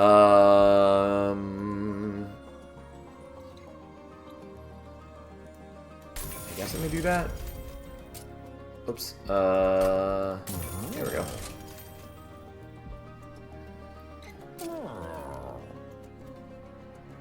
Holdover spawn spell is more fun. It is. I think we're doing this because then we can daze like Savagery or Seraph for multiple turns. Same with Kale. Just so they can't do things that annoy us. It's not perfect, but it's good enough. And I could do consume on things. I don't really care. I think I'm better off just getting rid of them altogether. And at this point, mostly it doesn't matter too much which spells I'm playing. Like, that's not my greatest concern. Okay, so Inferno Room still takes care of basically every problem we've ever had in our life.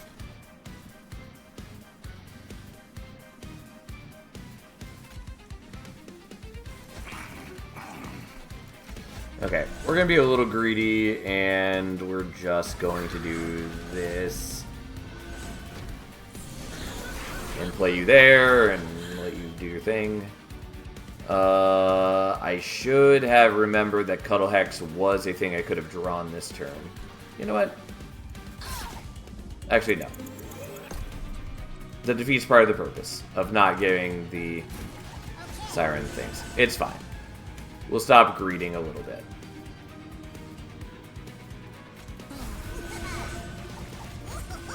I was hoping to get the Spell Sanctum, but it doesn't matter a ton. Alright, whatever. Whatever. I missed out on a rally by not leaving space open for the Cuddle Hex. But so be it.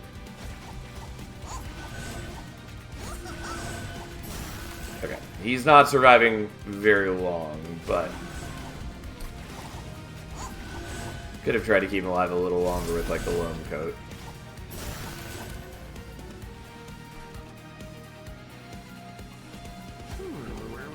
You know what? We're just gonna do the loam coat right now. And that's good enough. And eventually we get the Frenzied Swarm.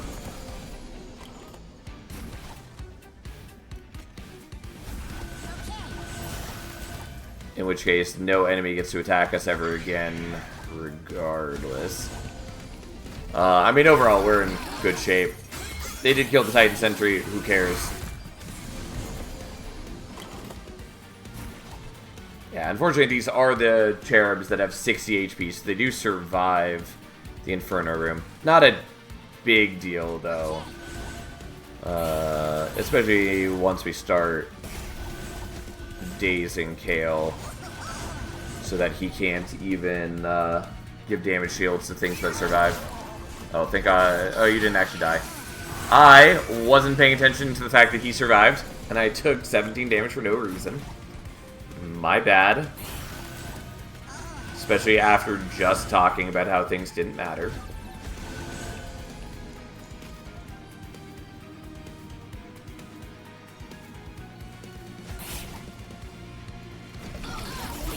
Well, my mistake.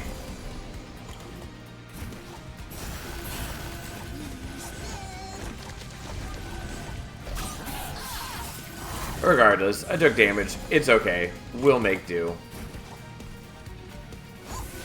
Even if my greed was a little palpable.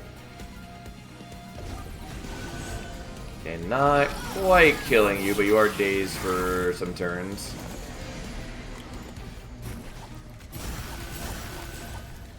Yeah, and you're dead there. So don't need to worry about too much. And I got the big, beautiful stack fun guy. It is really cute that they made it so they visually change as you add more of them. Alright, I don't have the strongest incant deck by any means, but we're doing okay. Hearts of the Titan is a no. Racking Pain is also a no, probably. Do I want Racking Pain? Kind of.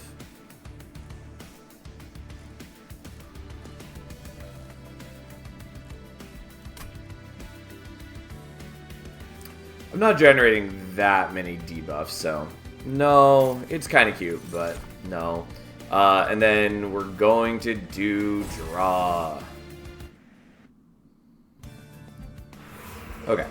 We are finally making Siren number 2. Also get the heal back to full, which is whatever.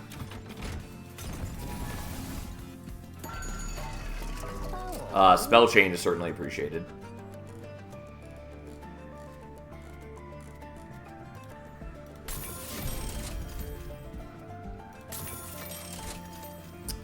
I was hoping for remove consume, but okay.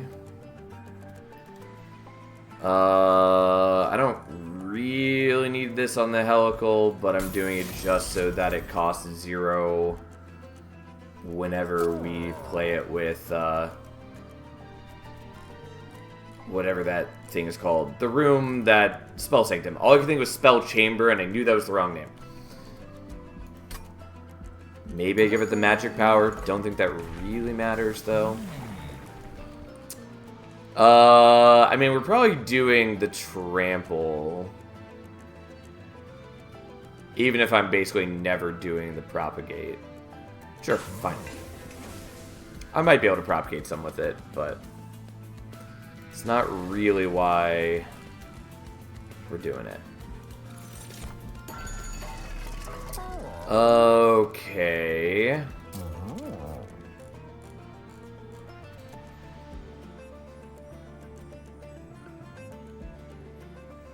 Fine. Probably a waste of gold, but it's my waste of gold.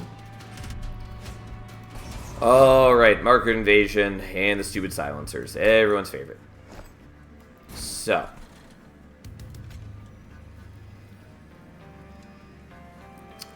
I am going to take the Titan Sentry, and I'm going to put Bullet down first, as I routinely forget to do. Okay, Bullet, Titan Sentry.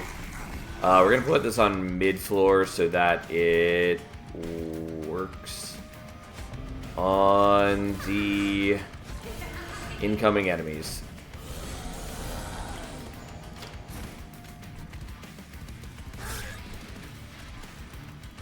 Just because they're a little scary. Right.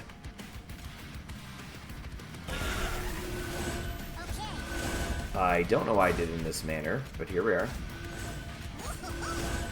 And then we're just going to Frenzied Swarm and never take damage again. Our poor Offering Monument gets exploded, but that's been kind of the nature of the beast.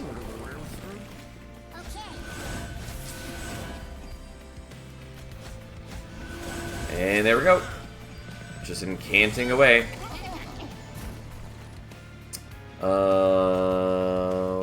Right.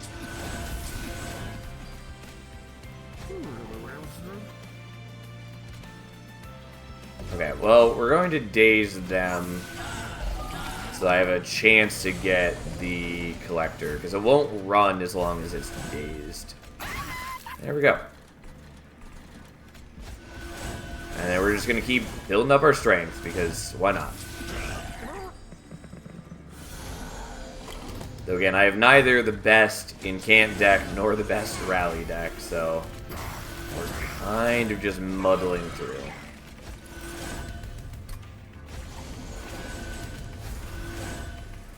But we should be strong enough. Especially since Inferno Room just cuts through most problems.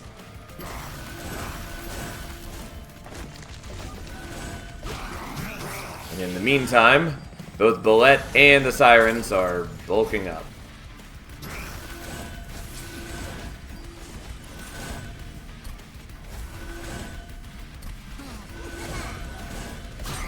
Alright, I actually should have dazed a Thane. Maybe. I mean, it doesn't really matter.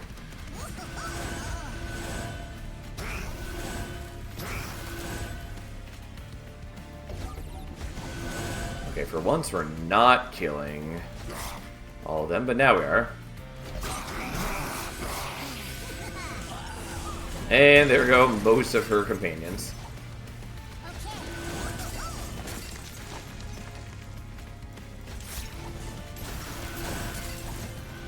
Alright, and then she falls too. There we go. Our deck is fairly straightforward, but it works.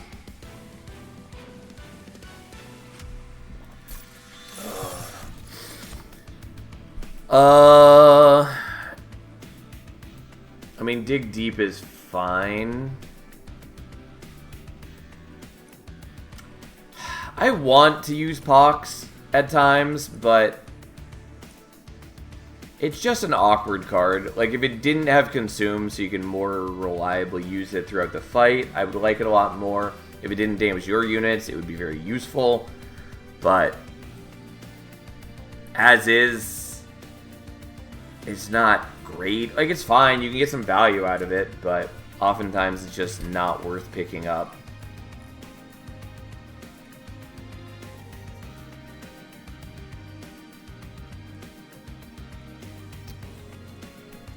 Okay, I don't know that Dig Deep is really that useful for me. Like, my deck is vaguely thick. It's not super thick. And I don't have that many Consume cards. So I think we still end up at around 20 cards. C-Spawn, Pick Spawn. Yeah, I think it's still worth it for us.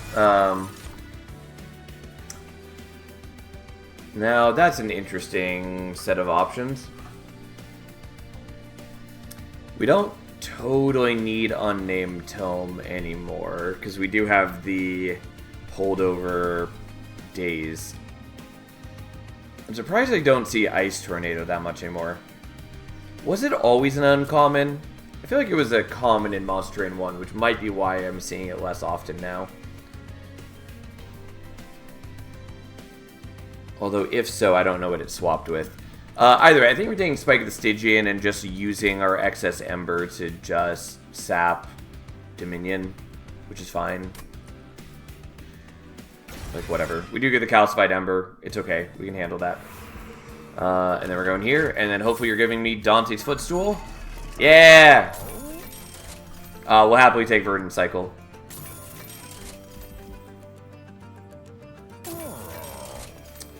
Do I want to win Mines? Maybe.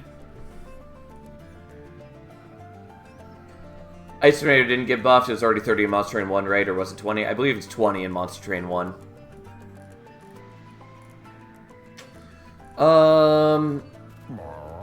Yeah, there's not a ton that I would want to copy. I think it's still decent for me to just copy, like, the Mulch or, like, Spike of the Stygian or whatever. I could also just remove some cards from my deck since I've done that essentially not at all. So we're doing this.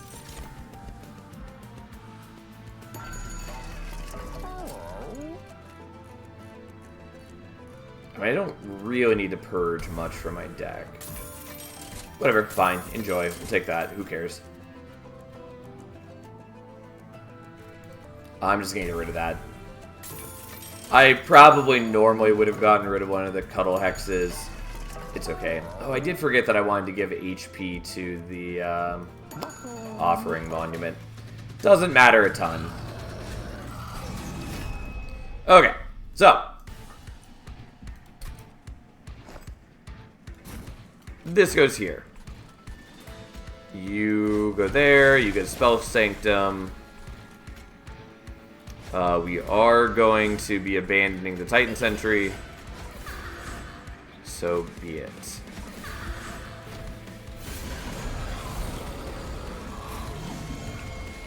Okay, well, that's fine.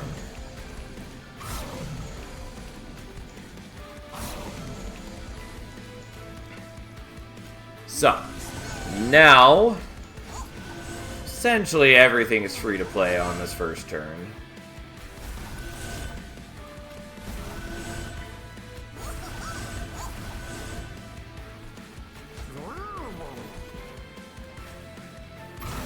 Alright, he's finally dead. He still did plenty of work for us. And powered up our Sirens.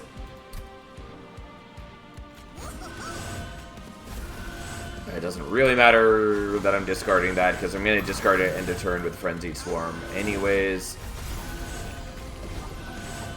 I could have given him a lot more sap with using my Pyre to gain the extra Ember.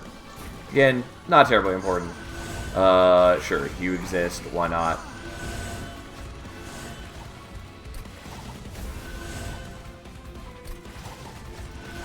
And then we're just powering up, because what else are we going to do with our life? And then we'll daze you more instead of incanting, even though I should probably do the incant.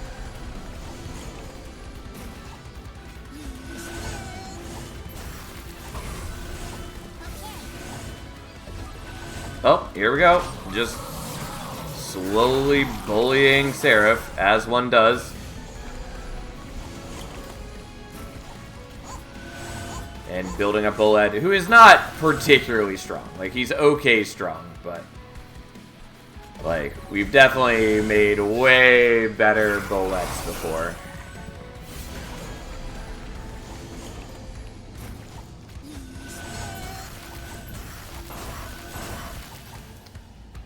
Okay, and then for good measure...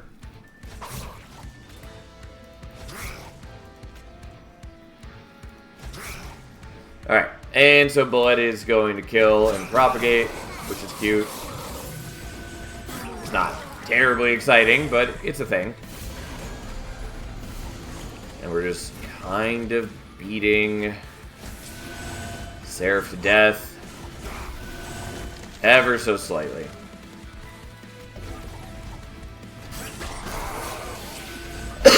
I should have done the days on top floor. I got distracted.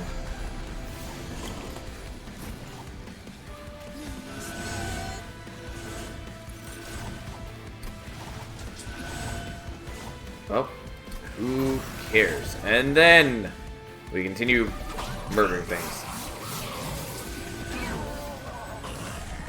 I do wish that our bullet were stronger. It would also be nice if we had equipment for our units, but realistically, it doesn't matter a ton. Enemies don't get to attack us. We have decent scaling. Even if no single unit of ours is truly monstrous. We're doing well enough on the wave clear. And nothing gets to hurt us. And that's what matters. Also, in Relentless, if they do actually get to attacking our Sirens, they do have Titan Skin. Or not Titan Skin, Titanite. So they even take reduced damage. Should have done this in a different order.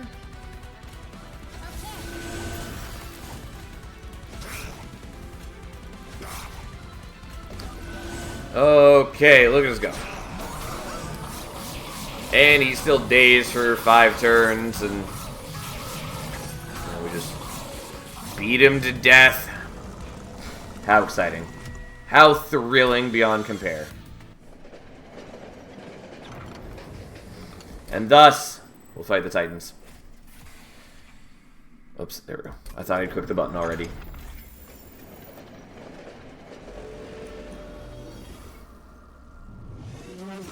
Okay. Here we go. So. I do kind of want to set up on bottom floor, but we're definitely not going to. Because we do still want that to take effect. And then Bullet comes down, he gets that. I guess we'll still play you on a different floor.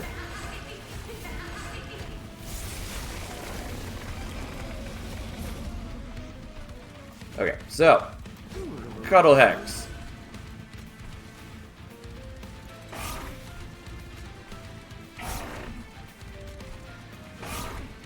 Not that those are particularly powerful right now, but you know, we're working on it.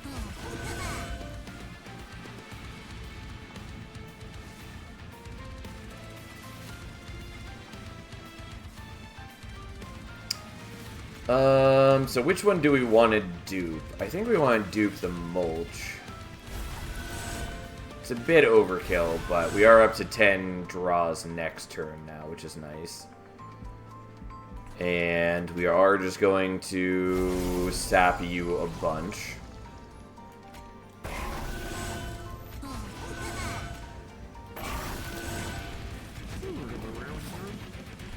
We don't need to worry about playing out the Curse of Entropy, because it will naturally get discarded when we do the Frenzied Swarm.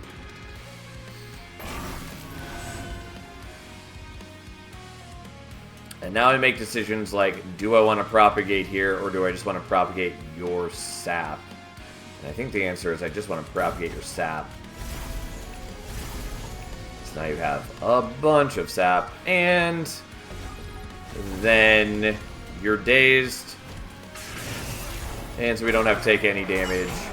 And we still get Pyrolite for next turn. Oh, which I guess means I didn't need the 10 draw. Whoops. Because I did forget that this would have filled up one of my draws anyways. Whatever. It's fine.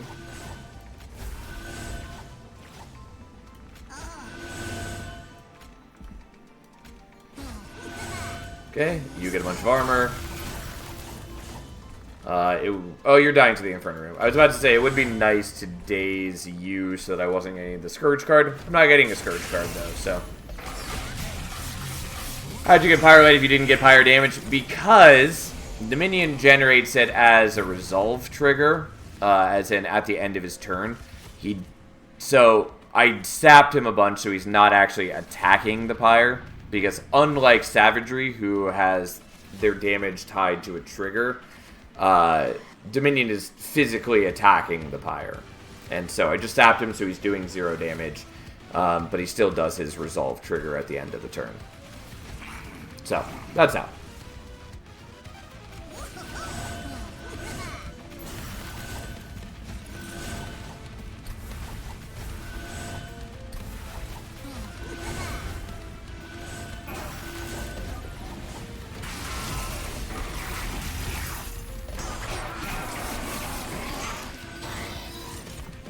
Okay.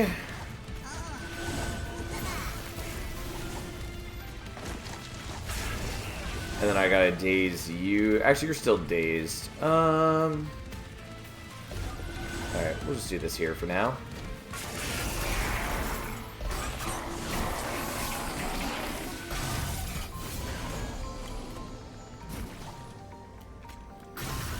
And I do have their abilities back up. Unfortunately, I don't have, like, the best incanting turn, but alright. You still have enough sap for now, though it is going to run out soonish. There's just not a lot I can do about that. I should have done my turn slightly better. My first turn, that is. Well, I can still avoid taking damage if I really want to.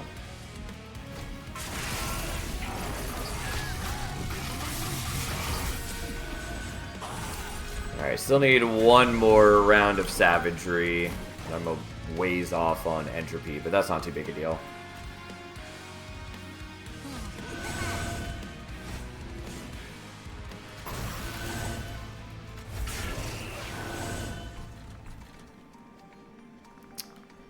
Okay.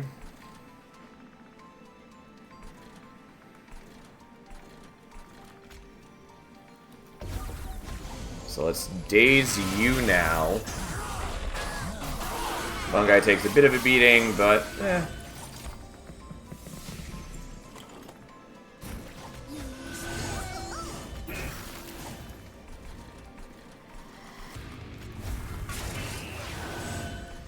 okay, you're still not attacking the pyre yet, but you will start doing that next turn. Okay, so I can daze you guys just fine, which is good because they're buffed up from the Chosen Ardent, I think is what they're called. The ones that give attack to the whole floor on and can't.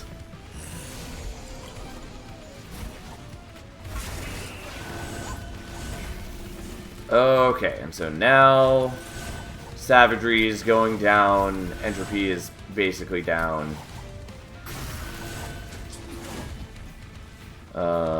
And we're going to daze you.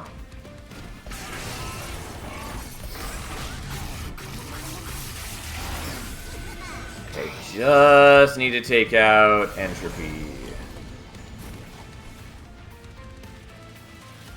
Which we should have pretty simply here.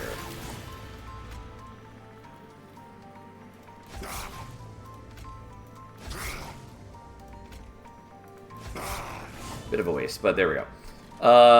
Alright, so you're still dazed for a turn, which means you get dazed now. And there we go. We get it out of the battle without taking any damage. Pretty clean. Ta-da! It wasn't like the fastest kill, but it wasn't a particularly slow kill either. Since we didn't have to daze Dominion. I really hate dazing Dominion. It makes the battle take so fucking long. Oh, man. Yeah. Increased our daze amount. Someday that's going to go way higher than 137, but... I still don't have any primary Stygian wins, because we just have not been given Tethys or Soulguard outside of, like, challenge runs yet. But, someday. Someday. Oh well, there we are.